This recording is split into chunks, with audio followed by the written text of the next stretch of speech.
ನಾವು ಕಳೆದ ವಾರದಲ್ಲಿ ಅರ್ಥ ಮಾಡ್ಕೊಂಡ್ವಿ. ಇವತ್ತು ನಾವೇನು ಅರ್ಥ ಮಾಡಿಕೊಳ್ಬೇಕು ಅಂತ ನಾವು ನೋಡೋಕೆ ಹೋಗ್ತಾ ಇದ್ದೀವಿ ಅಂದರೆ,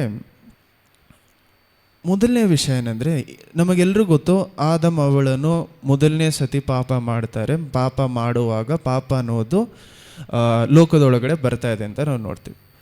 ಪಾಪ ಅನ್ನೋದು ಮನುಷ್ಯರ ಜಾತಿಗೆ ಬಂದಿದ್ದೇವಾಗ ಆದಮನ ಅವಳನ್ನು ಯಾವುದೋ ಒಂದು ರೀತಿಯಾದ ತಪ್ಪಾದ ಒಂದು ವಿಷಯವನ್ನು ಮಾಡ್ತಾರೆ, ಮಾಡಬಾರ್ದಂಥ ಒಂದು ವಿಷಯವನ್ನು ಮಾಡ್ತಾರೆ. ಏನು ಮಾಡ್ತಾರೆ? ಎಲ್ಲರೂ ಹೇಳಿ, ಎಲ್ಲರೂ ಮಾತಾಡ್ಬೋದು. ಏನು ಮಾಡ್ತಾರೆ? ಆದಮ್ ಅವಳನ್ನು ಮಾಡಬೇಡ ಅಂತ ಹೇಳಿದೆ ಯಾವ ಒಂದು ವಿಷಯವನ್ನು ಮಾಡ್ತಾರೆ? ತಿನ್ನಬಾರ್ದು ಅನ್ನುವಂಥ ಹಣ್ಣನ್ನು ತಿಂತಾರೆ. ಆ ಹಣ್ಣು ತಿಂದರೆ ಏನಾಗುತ್ತೆ ಅಂತ ದೇವರ ವಾಕ್ಯದಲ್ಲಿದೆ. ಅಲ್ಲ, ಅದಕ್ಕೆ ಮುಂಚೆ 2ನೇ ಅಧ್ಯಾಯದಲ್ಲಿ 15, 16, 17 ಓದಿದ್ರಲ್ಲ, ಅಲ್ಲಿ ಏನು ಹೇಳ್ತಾರೆ? 17 ಏನು ಹೇಳ್ತಾರೆ? ನೀವು ಈ ವೃಕ್ಷದಲ್ಲಿರುವಂಥ ಎಲ್ಲ, ಅಂದರೆ ಈ ಒಂದು ಗಾರ್ಡನಲ್ಲಿರುವಂಥ ಈ ತೋಟದಲ್ಲಿರುವಂಥ ಎಲ್ಲ ಮರಗಳಿಂದ ನೀವು ತಿನ್ಬೋದು, ಈ ಒಂದು ಪರ್ಟಿಕ್ಯುಲರ್ ಮರದಲ್ಲಿಂದ ಮಾತ್ರ ಏನು ಮಾಡಬಾರ್ದು? ತಿನ್ನಬೇಡಿ. ತಿಂದರೆ ಏನಂತ ಹೇಳ್ತಾರೆ ನೋಡಿ. ಒಳ್ಳೆಯದನ್ನು 17 ಓದಿ ಇನ್ನೊಂದ್ಸತಿ. ಒಳ್ಳೆಯದರ ಕೆಟ್ಟದರ ಅರುಹನ್ನು ಹುಟ್ಟಿಸುವ ಮರದ ಹಣ್ಣನ್ನು ಮಾತ್ರ ತಿನ್ನಬಾರದು. ಒಳ್ಳೆಯದರ ಕೆಟ್ಟದರ ಏನನ್ನು ಹುಟ್ಟಿಸುವ? ಜ್ಞಾನವನ್ನು ಹುಟ್ಟಿಸುವ ಅರುಹನ್ನು ಹುಟ್ಟಿಸುವ ಮರದ ಹಣ್ಣನ್ನು ಮಾತ್ರ ತಿನ್ನಬಾರದು, ತಿಂದ ದಿನ ಸತ್ತೇ ಹೋಗುವಿ ಎಂದು ವಿಧಿಸಿದರು. ಒಂದೇ ವಾಕ್ಯದಲ್ಲಿ ದೇವರು ಹೇಳ್ತಾ ಇದ್ರು, ಈ ಮರವನ್ನು ತಿನ್ನಬೇಡಿ, ಮರವನ್ನು ತಿಂದರೆ ಒಂದು ವಿಷಯ ನಡೆಯುತ್ತೆ. ಏನು ನಡೆಯುತ್ತೆ? ಒಳ್ಳೆಯದು ಕೆಟ್ಟದ್ದು ಏನು ಅಂತ ಜ್ಞಾನ ನಿಮಗೆ ಏನಾಗುತ್ತೆ? ಹುಟ್ಟುತ್ತೆ ಅಂತಾರೆ. ಅಂದರೆ ಒಂದು ವೇಳೆ ಆದಾಮನು ಅವಳನ್ನು ಇದಕ್ಕೆ ಮುಂಚೆ ಒಳ್ಳೆಯದು ಕೆಟ್ಟದ್ದು ಏನಂತ ಅವ್ರಿಗೆ ಗೊತ್ತಿರಲಿಲ್ವಾ? ಫಸ್ಟ್ ಪ್ರಶ್ನೆ. ಒಂದು ವೇಳೆ ಅವ್ರಿಗೆ ಒಳ್ಳೆಯದೇನು ಕೆಟ್ಟದ್ದೇನು ಅಂತ ಇಬ್ರಿಗೆ ಗೊತ್ತಿಲ್ಲದೆ ಹೋಗಿದರೆ ಅವ್ರು ಹಣ್ಣು ತಿಂದಿದ್ದು ಕರೆಕ್ಟಾ ಇಲ್ವಾ? ಅವ್ರಿಗೆ ಒಳ್ಳೇದೇನು ಕೆಟ್ಟದ್ದೇನಂತಾನೆ ಗೊತ್ತಿಲ್ಲ. ಹಾಗಂದರೆ ಹಣ್ಣು ಒಳ್ಳೆಯದ ಕೆಟ್ಟದ ಅಂತ ಅವ್ರಿಗೆ ಗೊತ್ತಿಲ್ಲ. ಸೊ ಅವ್ರು ತಿಂದಿದ್ದಲ್ಲಿ ತಪ್ಪಿಲ್ವಲ್ಲ? ಓಕೆ, ದೇವ್ರು ಹೇಳಿದ್ದು ಅವರು ತಿನ್ನಬೇಡ ಅಂತ ಹೇಳಿದ್ರು. ಈ ಜಾಗದಲ್ಲಿ ಅದೇ ದೇವ್ರು ಹೇಳ್ತಾ ಇದ್ದಾರೆ, ಒಳ್ಳೇದೇನು ನೀವು ಚೆನ್ನಾಗಿ ಇನ್ನೊಂದ್ಸತಿ ನಾನು ಹೇಳೋದು ಕೇಳಿಸ್ಕೊಳ್ಳಿ. ಒಳ್ಳೇದೇನು ಕೆಟ್ಟದ್ದೇನು ಅಂತ ಅರಿವು ನಿಮ್ಮಲ್ಲಿ ಏನಾಗುತ್ತೆ? ಹುಟ್ಟುತ್ತೆ ಅಂತಾರೆ. ಅದೇ ದಿನ ನೀವು ಸತ್ತೋಗ್ತೀರಾ ಅಂತಲೂ ಹೇಳ್ತಾರೆ, ನಿಮಗೆ ಸಾವು ಬರುತ್ತೆ ಅಂತ. ಇವಾಗ ಆದಮಗೂ ಅವಳಿಗೂ ಒಳ್ಳೆ ಮರ ಏನು ಕೆಟ್ಟ ಮರ ಏನು, ಒಳ್ಳೇದೇನು ಕೆಟ್ಟದ್ದೇನು ಅಂತ ಜ್ಞಾನ ಇಲ್ಲದೆ ಹೋದರೆ ಅವರಿಂದ ಒಂದು ತಪ್ಪು ಮಾಡೋಕ್ಕೆ ಸಾಧ್ಯನೇ ಇಲ್ಲ. ಮತ್ತು ಯಾವ ರೀತಿ ಮಾಡಿದ್ರು? ಪಿಶಾಚ್ ಓಕೆ, ಸರ್ಪ ಬಂದು ಮಾತಾಡ್ತಾನೆ, ಸರ್ಪ ಬಂದು ಹೇಳ್ತಾನೆ, ಎಲ್ಲೋ ಓಕೆ. ಒಬ್ಬರಲ್ಲಿ ಇವಾಗ ಏನು ಹೇಳ್ತೀರಾ? ಹಾಲಲ್ಲಿ ಹೋಗಿ ಟೀ ಹುಡುಕಿದ್ರೆ ಟೀ ಸಿಗತ್ತಾ? ಅದೇ ರೀತಿಯೇ ಇಲ್ಲದೇ ಇರುವಂಥ ಒಂದು ವಿಷಯ ಯಾವ ರೀತಿ ಅವರಲ್ಲಿ ಗೊತ್ತಾಗ್ತಾ ಇದೆ. ಓಕೆ, ನಾವು ಇದು ಆಂಗ್ಸೈಟಿ ಅಂತಂದರೆ ಒಂದು ರೀತಿಯಾದ ಭಯನ, ಒಂದು ರೀತಿಯಾದ ಆಲೋಚನೆ ಅಂತಾರೆ. ಮೇನ್ ವಿಷಯ ಏನಂದರೆ, ಆದಮನು ಅವಳನ್ನು ಮಕ್ಕಳಲ್ಲ. ಅವ್ರು ಹುಟ್ಟುವಾಗಲೇ ಯಾವ ಒಂದು, ಅಂದರೆ ಅವ್ರನ್ನ ದೇವರು ಸೃಷ್ಟಿ ಮಾಡುವಾಗಲೇ ಒಂದು ಯವನಸ್ಥರಾಗಿ ಸೃಷ್ಟಿ ಮಾಡ್ತಾರೆ. ಇನ್ನೊಂದು ಏನಂದರೆ, ಅವರು ಮೂರ್ಖರು ಅಲ್ಲ, ಏನು ಗೊತ್ತಿಲ್ಲ ಅಂತ ಹೇಳುವಂಥ ಮನುಷ್ಯರು ಅಲ್ಲ. ಅವ್ರಿಗೆ ಹಸಿವು ಇತ್ತು, ಅವ್ರಿಗೆ ಡಿಸೈರ್ಸ್ ಇತ್ತು, ಅಂದರೆ ಅವ್ರಿಗೆ ಆಸೆಗಳಿತ್ತು. ಹಸಿವು ಅನ್ನೋದು ಒಂದು ವಿಷಯ. ಅದೇ ರೀತಿ ಆದಮನು ಎಷ್ಟು ಜ್ಞಾನ ಇದೆ ಅಂದರೆ, ಅವನಲ್ಲಿ ಎಷ್ಟು ಜ್ಞಾನ ಇತ್ತು ಅಂದರೆ, ಅನಿಮಲ್ಸ್ನ ಕ್ಯಾಟಗರೈಸ್ ಮಾಡ್ತಾನೆ. ಇದು ನೀರು, ಇದು ಈ ಒಂದು ಅನಿಮಲ್ಸ್ನ ಏನು ಅಂದರೆ ಒಂದೊಂದು ಕ್ಯಾಟಗರಿಗೆ ಹಾಕಿ ಒಂದು ನೇಮ್ ಕೊಡ್ತಾನೆ, ಅವನು ಹೆಸರು ಕೊಡ್ತಾನೆ. ಸೊ ಆದಮನು ಅವಳಿಗೆ ಒಳ್ಳೆಯದೇನು ಕೆಟ್ಟದೇನು, ಅಂದರೆ ಈ ಒಂದು ವಿಷಯ ಮಾಡಬೇಕು ಮಾಡಬಾರ್ದು ಅನ್ನೋದ್ರ ಗೊತ್ತಿಲ್ಲ ಅನ್ನೋದು ಇಲ್ಲ. ಒಳ್ಳೆಯದು ಕೆಟ್ಟದ್ದು ಎಲ್ಲವೂ ಗೊತ್ತಿತ್ತು.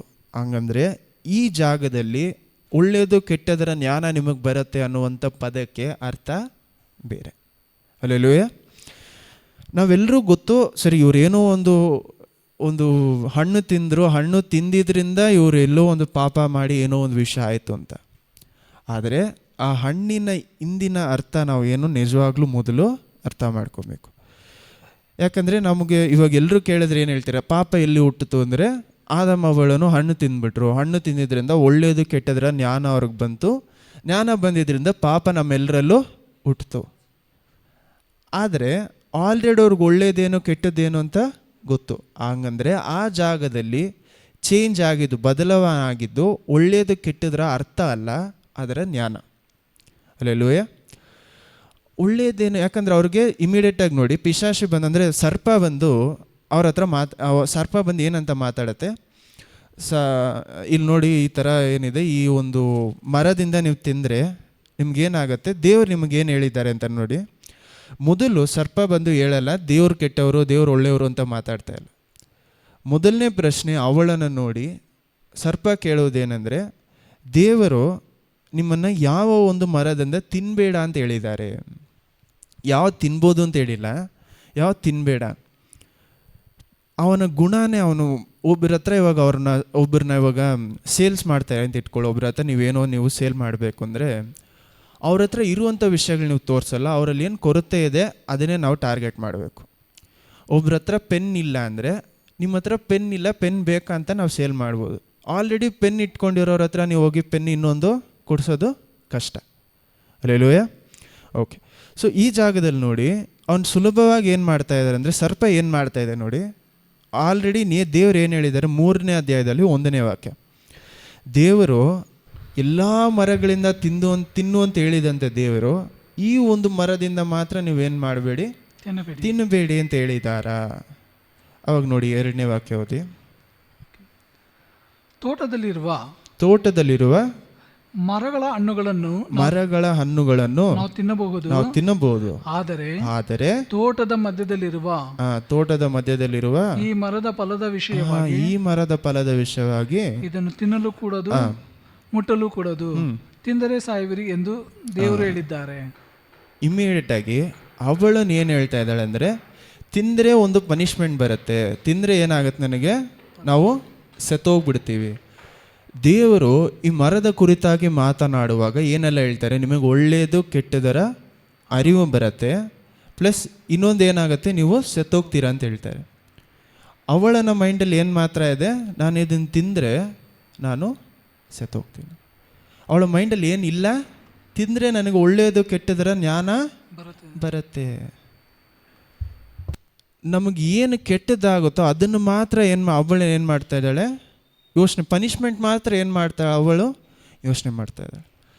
ಅದರ ಒಂದು ಫಲ ಏನಂತ ಯೋಚನೆ ಮಾಡಿಲ್ಲ. ತಿಂದರೆ ಸತ್ತೋಗ್ಬಿಟ್ರೆ ಮುಗೀತು, ಕರೆಕ್ಟ್ ಆಯಿತು, ನಾನು ತಿಂದೆ ಮಾಡಿದೆ ಮುಗೀತು. ಅದರ ಫಲ ಏನು, ಒಳ್ಳೆಯದು ಕೆಟ್ಟದರ ಜ್ಞಾನ ನನ್ನಲ್ಲಿ ಬೆಳೆಯುತ್ತೆ ಅನ್ನೋದು ಅರ್ಥ ಆಗಿಲ್ಲ. ಒಳ್ಳೆಯದು ಕೆಟ್ಟದರ ಜ್ಞಾನ ಬರುವುದು ಅಷ್ಟು ಕೆಟ್ಟ ವಿಷಯನ ನಾವು ಯೋಚನೆ ಮಾಡ್ಬೋದು. ಒಳ್ಳೆಯದು ಕೆಟ್ಟದರ ಜ್ಞಾನ ಅನ್ನೋದಕ್ಕೆ ಅರ್ಥ ಏನಂದರೆ, ನಾವೆಲ್ರಿಗೂ ಗೊತ್ತು, ದೇವರ ವಾಕ್ಯದಲ್ಲಿ ಒಂದು ಹೆಂಗಸು ಒಂದು ಕಾಯಿನ್ನ ಏನು ಮಾಡಿರ್ತಾಳೆ ಅಂದರೆ, ಎಲ್ಲೋ ಕಳೆದಾಕಿರ್ತಾಳೆ ಮನೇಲಿ, ಎಲ್ಲೋ ಒಂದು ಕಾಯಿನ್ ಏನೋ ಕಳೆದೋಗಿರುತ್ತೆ. ಆ ಕಾಯಿನ್ ಕಳೆದೋಗಿದ್ರಿಂದ ಆ ಕಾಯಿನ್ನ ಹುಡುಕಿ ಏನು ಮಾಡ್ತಾಳೆ, ಮನೆಯೆಲ್ಲ ಏನು ಮಾಡ್ತಾಳಂತೆ, ಫುಲ್ ಕ್ಲೀನ್ ಮಾಡ್ತಾಳಂತೆ. ಅದಕ್ಕೆ ಇಂಗ್ಲೀಷಲ್ಲಿ ಏನು ಹೇಳ್ತಾರೆ ಅಂದರೆ, ಮನೆಯೆಲ್ಲ ಅಪ್ಸೈಡ್ ಡೌನ್, ಅಂದರೆ ಫುಲ್ಲಾಗಿ ಏನು ಮಾಡಿದ್ರು, ತಿರುಗಿಸಿ ಹಾಕ್ಬಿಟ್ರು. ಫುಲ್ ತಿರುಗಿಸಿ ಹಾಕ್ತಾರೆ ಅದಕ್ಕೆ ಏನರ್ಥ, ಎಲ್ಲ ತಿರುಗಿಸ್ಬಿಟ್ರು ಅಂತ ಅರ್ಥನ ಇಲ್ಲ. ಅದೇ ರೀತಿ ಈ ಜಾಗದಲ್ಲಿ ಮೋಸೆ ಬರೆಯುವಾಗ ಅದರ ಅರ್ಥ ಏನು, ಪದದ ಅರ್ಥ ಏನು, ಒಳ್ಳೆಯದು ಕೆಟ್ಟದರ ಜ್ಞಾನ ಬರುತ್ತೆ ಅನ್ನೋದು ಅರ್ಥ ಏನಂದರೆ, ಸಂಪೂರ್ಣವಾಗಿ ಯಾವುದು ಒಳ್ಳೆಯದು ಯಾವುದು ಕೆಟ್ಟದು ಅನ್ನುವ ಅರ್ಥವನ್ನು ನಮಗೆ ನಾವೇ ಕೊಟ್ಕೊಬೋದಂತೆ.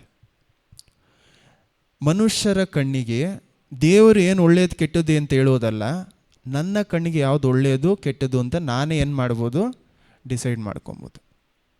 ದೇವರು ಕೊಡುವಂಥ ಅರ್ಥ ಅಲ್ಲ, ನನಗೆ ಇಷ್ಟವಾದಂಥ ಅರ್ಥ. ಇದನ್ನೇ ನಾವು ಈ ಲೋಕದಲ್ಲಿ ಇರುವಂಥ ಎಲ್ಲ ಜನ, ನಾವೂ ಸಹ ಲೋಕದಲ್ಲಿ ಇರಬೇಕಾದ್ರೆ ನಮ್ಮ ಕಣ್ಣಿಗೆ ಯಾವುದು ಒಳ್ಳೆಯದು ಅಂತ ತೋರಿಸುತ್ತೋ ಅದೇ ವಿಷಯಗಳು ನಾವೇನು ಮಾಡ್ತಾಯಿದ್ವಿ. ಅದರ ಫಲವನ್ನು ನಾವು ಯಾರು ಆಲೋಚನೆ ಮಾಡಿ. ಚಿಕ್ಕ ಎಕ್ಸಾಂಪಲ್ ಏನಂದರೆ, ತುಂಬ ಕುಡಿಯುವಂಥ ಅಡಿಕ್ಷನ್ ಇರುವವರು, ಅವ್ರಿಗೆ ಗೊತ್ತು ಕುಡಿದ್ರೆ ಏನಾಗುತ್ತೆ, ಲಿವರು ಡ್ಯಾಮೇಜ್ ಆಗುತ್ತೆ ಅಂತ. ಅವಳಿಗೂ ಗೊತ್ತು ತಿಂದರೆ ನನಗೆ ಸಾವು ಬರುತ್ತೆ. ಆದರೆ ಆ ಅಡಿಕ್ಷನ್ ಮೂಲಕ ಏನೆಲ್ಲ ನಡೀತಾ ಇದೆ ಅಂತ ಅವರು ಮಿಡಲಲ್ಲಿ ಏನು ಮಾಡಲ್ಲ, ಆಲೋಚನೆ ಮಾಡಲ್ಲ. ಅದ್ರ ಮೂಲಕ, ಕುಡಿಯುವ ಮೂಲಕ ನನಗೆ ಸಿಗುವಂಥ ಸಂತೋಷವನ್ನು ಮಾತ್ರ ಅವರು ಆಲೋಚನೆ ಮಾಡ್ತಾರೆ. ಅಲ್ಲೇಲೂಯ. ಆಯಿತು. ಇವಾಗ ಮನುಷ್ಯರ ನೇಚರ್, ಮನುಷ್ಯರ ಒಂದು ಏನು ಹೇಳ್ತೀರಾ, ಒಂದು ಗುಣಾದೇಶ, ಆದಮ್ ಅವ್ವಳಿಂದ ನಮಗೆ ಬಂದಿರುವಂಥ ಗುಣಾದೇಶ ಏನಂದರೆ, ನಾವು ನಮಗೆ ಒಳ್ಳೆಯದೇನು ಕೆಟ್ಟದ್ದೇನು ಅಂತ ದೇವರು ಹೇಳುವುದು ನಮಗೆ ಮುಖ್ಯ ಅಲ್ಲ, ನಮಗೇನು ಬೇಕೋ ಅದೇ ಒಳ್ಳೆಯದು ಕೆಟ್ಟದ್ದು. ಆದಾಮನು ಅವಳನ್ನು ಇಬ್ಬರು ಮಾಡ್ತಾ ಇರೋದೇನೆಂದರೆ, ದೇವರೇ, ನಿಮ್ಮ ಅಧಿಕಾರದ ಕೆಳಗಡೆ ನಾನು ಬರೋದು ಬೇಕಿಲ್ಲ, ನನ್ನ ಅಧಿಕಾರದ ಕೆಳಗಡೆ ನಾನೇ ರಾಜನಾಗಿದ್ದರೆ ನನಗೆ ಒಳ್ಳೆಯದೇನು ಕೆಟ್ಟದೇನು ಅಂತ ನಾನೇ ಏನು ಮಾಡ್ಬೋದು, ಡಿಸೈಡ್ ಮಾಡ್ಕೊಬೋದು. ಈ ಜಾಗದಲ್ಲಿ ಅವ್ರು ಮಾಡ್ತಾ ಇರೋದು ಅದೇ. ಅವರು ಹಣ್ಣು ತಿನ್ನುವಾಗ ಪಾಪ ನಡೀತಾ ಇಲ್ಲ, ಅವರ ಮೈಂಡಲ್ಲಿ ಆಲೋಚನೆ ಬರುತ್ತಲ್ಲ ಏನಂತ, ದೇವರು ಕೆಟ್ಟವರು ಅನ್ನುವಂಥ ಆಲೋಚನೆ ಅವ್ರ ಮೈಂಡಲ್ಲಿ ಬರುವಾಗಲೇ ಪಾಪ ನಡೆದು ಬಿಡ್ತು. ಅಲ್ಲೆಲೂಯ. ಯಾಕಂದರೆ ದೇವರು ಹೇಳ್ತಾರೆ, ಮನುಷ್ಯರ ಆಚೆಗಡೆಯಿಂದ ಮಾಡುವಂಥ ವಿಷಯಗಳು ಅವರನ್ನು ಏನು ಮಾಡಲ್ಲ, ಅಶುದ್ಧಪಡಿಸಲ್ಲ. ಮನುಷ್ಯರ ಒಳಗಡೆಯಿಂದ ಬರುವಂಥ ವಿಷಯಗಳೇ ಅವರ ಬಾಯಿ ಮಾತು, ಅವರ ಮನಸ್ಸೇ ಅವರನ್ನು ಏನು ಮಾಡ್ತಾ ಇದೆ, ಅಶುದ್ಧಪಡಿಸ್ತಾ ಇದೆ. ಅಲ್ಲೆಲೂಯ. ಇದನ್ನೇ ಯೆರೆಮೀಯನು ಸಹ ಏನು ಹೇಳ್ತಾರೆ, ಮನುಷ್ಯರ ಮನಸ್ಸು ಮಹಾ ಕೇಡುಳ್ಳದು, ಮೋಸಕರವಾದದ್ದು, ಕೇಡಾದ ಒಂದು ವಿಷಯ ಅಂತ ಹೇಳ್ತಾರೆ. ಅಲ್ಲೆಲೂಯ. ಅದೆಲ್ಲವೂ ಸ್ಟಾರ್ಟ್ ಆಗಿದ್ದಲ್ಲಿ ಆದಾಮನು ಅವಳನು. ಯಾಕಂದರೆ ಸರ್ಪ ಬಂದು ಏನು ಮಾಡ್ತಾನೆ, ನೆಕ್ಸ್ಟ್ ನೋಡಿ 4-5ನೇ ವಾಕ್ಯದಲ್ಲಿ ಏನು ಹೇಳ್ತಾರೆ. 4ನೇ ವಾಕ್ಯದಲ್ಲಿ ನೋಡಿ, ಫಸ್ಟ್ ಏನು ಮಾಡುತ್ತೆ ಅಂದರೆ, ಪಿಶಾಚಿ ಇದನ್ನು ನೀವು ಮಾಡಿದ್ರೆ ನೀವು ಸಾಯಲ್ಲ ಅಂತ ಹೇಳ್ತಾನೆ. 4ನೇ ವಾಕ್ಯ ಓದಿ, ಸರ್ಪ ಏನಂತ ಹೇಳುತ್ತೆ ಅಂತ. ಆಗ ಸರ್ಪವು ಸ್ತ್ರೀಗೆ, ನೀವು ಹೇಗೂ ಸಾಯುವುದಿಲ್ಲ, ನೀವು ಸಾಯುವುದಿಲ್ಲ, ದೇವರು ಹೇಳಿರುವಂಥ ಒಂದು ವಿಷಯ ನಡೆಯಲ್ಲ ಅಂತ ಏನು ಮಾಡ್ತಾ ಇದೆ, ಅದು ಇಮಿಡಿಯೇಟಾಗಿ ಹೇಳ್ತಾ ಇದೆ ಸರ್ಪ. ಹೇಗೂ ಸಾಯುವುದಿಲ್ಲ, ನೀವು ಇದರ ಹಣ್ಣನ್ನು ತಿಂದಾಗಲೇ ನಿಮ್ಮ ಕಣ್ಣುಗಳು ತೆರೆಯಲ್ಪಡುವವು, ನೀವು ದೇವರಂತೆ ಆಗಿ, ನಿಮ್ಮ ಕಣ್ಗಳು ತೆರೆಯಲ್ಪಡುವವು, ನೀವು ದೇವರಂತೆ ಆಗಿ ಒಳ್ಳೆಯದರ ಕೆಟ್ಟದರ ಭೇದವನ್ನು ಅರಿತವರು ಆಗಿ ಇರುವಿರಿ. ಆಮೆನ್. ಇದು ದೇವರಿಗೆ ಇದು ನೋಡಿ, ಇದು ದೇವರಿಗೆ ಏನು ಚೆನ್ನಾಗಿ ಗೊತ್ತು. ದೇವರು ನಮ್ಮನ್ನು ಉಂಟು ಮಾಡುವಾಗಲೇ ಏನಂತ ಉಂಟು ಮಾಡ್ತಾರೆ, ಆದಿಕಾಂಡ 1ನೇ ಅಧ್ಯಾಯ 2ನೇ ಅಧ್ಯಾಯದಲ್ಲಿ, ಮನುಷ್ಯರನ್ನು ನನ್ನ ಸ್ವರೂಪದಲ್ಲಿ ನಾನೇನು ಮಾಡಿದ್ದೀನಿ, ಉಂಟು ಮಾಡಿದ್ದೀನಿ. ಪಿಶಾಚ ಏನು ಹೇಳ್ತಾನೆ, ನೀವು ದೇವರ ಹಾಗೆ ಆಗುವಿರಿ, ಈ ಹಣ್ಣನ್ನು ತಿಂದರೆ ನೀವು ಸಾಯುವುದಿಲ್ಲ, ನೀವೇನಾಗಿ ಚೇಂಜ್ ಆಗ್ತೀರಾ, ದೇವರ ಹಾಗೇನೆ ನೀವು. ದೇವರು ನಮ್ಮನ್ನು ಉಂಟು ಮಾಡಿದೆ ಅವರ ಸ್ವರೂಪದಲ್ಲಿ. ಪಿಶಾಚ ಏನಂತ ಹೇಳ್ತಾ, ಸರ್ಪ ಏನಂತ ಹೇಳ್ತಾ ಜಾಗದಲ್ಲಿ, ನೀವು ದೇವರ ಹಾಗೆ ಮಾರ್ಪಡಿಸ್ತೀರ. ಆಲ್ರೆಡಿ ನಾವು ಇರುವಂಥ ವಿಷಯವನ್ನೇ ನಮಗೇನು ಮಾಡ್ತಾ ಇದೆ, ನಾವು ಹೇಳ್ತಾ, ನೀವು ಈ ಹಣ್ಣು ತಿಂದ್ರೇ ದೇವರ ಥರ ಆಗ್ತೀರಾ. ಅಲ್ಲೆಲೂಯ. ನಮ್ಮನ್ನು ದೇವರು ನಾನು ಆಲ್ರೆಡಿ ಇದ್ರ ಕುರಿತಾಗಿ ಮಾತಾಡಿದ್ದು, ದೇವರ ಸ್ವರೂಪ ಅಂದರೆ ಒಂದು ರಾಜ ಯಾವ ರೀತಿ ಬೇರೆ ಜಾಗದಲ್ಲಿ ಹೋಗ್ತಾನೋ ಅವನ ಫುಲ್ ಪವರ್ ನಮಗೇನು ಮಾಡಿದ್ದಾರೆ, ಕೊಟ್ಟು. ಈ ಲೋಕವೆಲ್ಲ ಅಧಿಕಾರ ಯಾರು ಕೊಟ್ಟಿದ್ರು, ದೇವರು ಮನುಷ್ಯರ ಕೈಯಲ್ಲಿ ಕೊಟ್ಟಿದ್ರು. ಅಲ್ಲೆಲೂಯ. ದೇವರು ಮನುಷ್ಯರ ಕೈಯಲ್ಲಿ ಕೊಟ್ಟು ಲೋಕವೆಲ್ಲ ಏನು ಮಾಡಿ, ಹರಡಿ ಹೋಗಿ ಏನು ಮಾಡಿ, ಎಲ್ಲ ಜಾಗಗಳು ತುಂಬಿಕೊಳ್ಳಿ, ಎಲ್ಲ ನೀವು ಆಶೀರ್ವಾದವಾಗಿರಿ ಅಂತ ದೇವರು ನಮಗೆ ಕೊಟ್ಟಿದ್ದು. ಆದರೆ ಅದನ್ನೇ ಪಿಶಾಚ ಜಾಗದಲ್ಲಿ ಏನಾಗಿ ಮಾಡ್ತಾನೆ, ತಿರುಗಿ ನಮ್ಮ ಹತ್ರ ಇರುವಂಥ ಅಧಿಕಾರನೇ ನಮ್ಮ ಹತ್ರ ಅಂದ ತಿರುಗಿ ಏನು ಮಾಡ್ತಾನೆ, ಇಲ್ಲ ನೀವು ಹಣ್ಣು ತಿಂದ್ರೇ ನಿಮಗೇನಾಗತ್ತೆ, ಅಧಿಕಾರ ಸಿಗತ್ತೆ. ಇದು ಒಂದು ವಿಷಯವನ್ನು ಮಾಡಬೇಡ ಅಂದರೆ ನಮ್ಮ ಮನಸ್ಸು ಏನಂತ ಹೇಳುತ್ತೆ, ಮಾಡು. ಯಾಕಂದರೆ ಫ್ರೀಡಮ್, ಆವಾಗಲೇ ನನಗೇನೋ ಸ್ವಾತಂತ್ರ್ಯವಾಗಿದ್ದೀನಿ ಅಂತ ಅರ್ಥ. ಅದು ಒಳ್ಳೇದಾ ಕೆಟ್ಟದ ಅಂತ ನೆಕ್ಸ್ಟ್ ಯೋಚನೆ ಮಾಡ್ತಾರೆ. ಆದರೆ ಮೊದಲು ಮೈಂಡಲ್ಲಿ ಏನು ಬರುತ್ತೆ, ಒಬ್ಬರು ಮಾಡಬೇಡ ಅಂದರೆ ನಾನು ಹೋಗಿ ಅದನ್ನು ಮಾಡಬೇಕು. ಒಬ್ಬರು ಈ ಒಂದು ವಿಷಯನ ಇವಾಗ ಯೋಚನೆ ಮಾಡಿ ನೋಡಿ, ಪೇಂಟ್ ಹೊಡೆದಿಟ್ಟಿದ್ದಾರೆ ಅಂತ ಇಟ್ಕೊಳ್ಳಿ, ಸಡನ್ನಾಗಿ ಎಲ್ಲ ಪೇಂಟ್ ಹೊಡೆದಿದ್ದಾರೆ, ಬೋರ್ಡ್ ಹಾಕಿರ್ತಾರೆ ಏನಂತ, ಅದನ್ನು ಮುಟ್ಟಬೇಡ. ಮೈಂಡ್ ಏನು ಮಾಡುತ್ತೆ, ಫಸ್ಟು ಸರಿ ನಿಜವಾಗ್ಲೂ ಡ್ರೈ ಆಗಿದೆಯಾ ಇಲ್ವಾ, ಅಲ್ಲಿ ಹಾಕಿದ್ದಾರೆ ಬೋರ್ಡಲ್ಲಿ ಏನಂತ, ಮುಟ್ಟಬೇಡಿ ಅಂತ.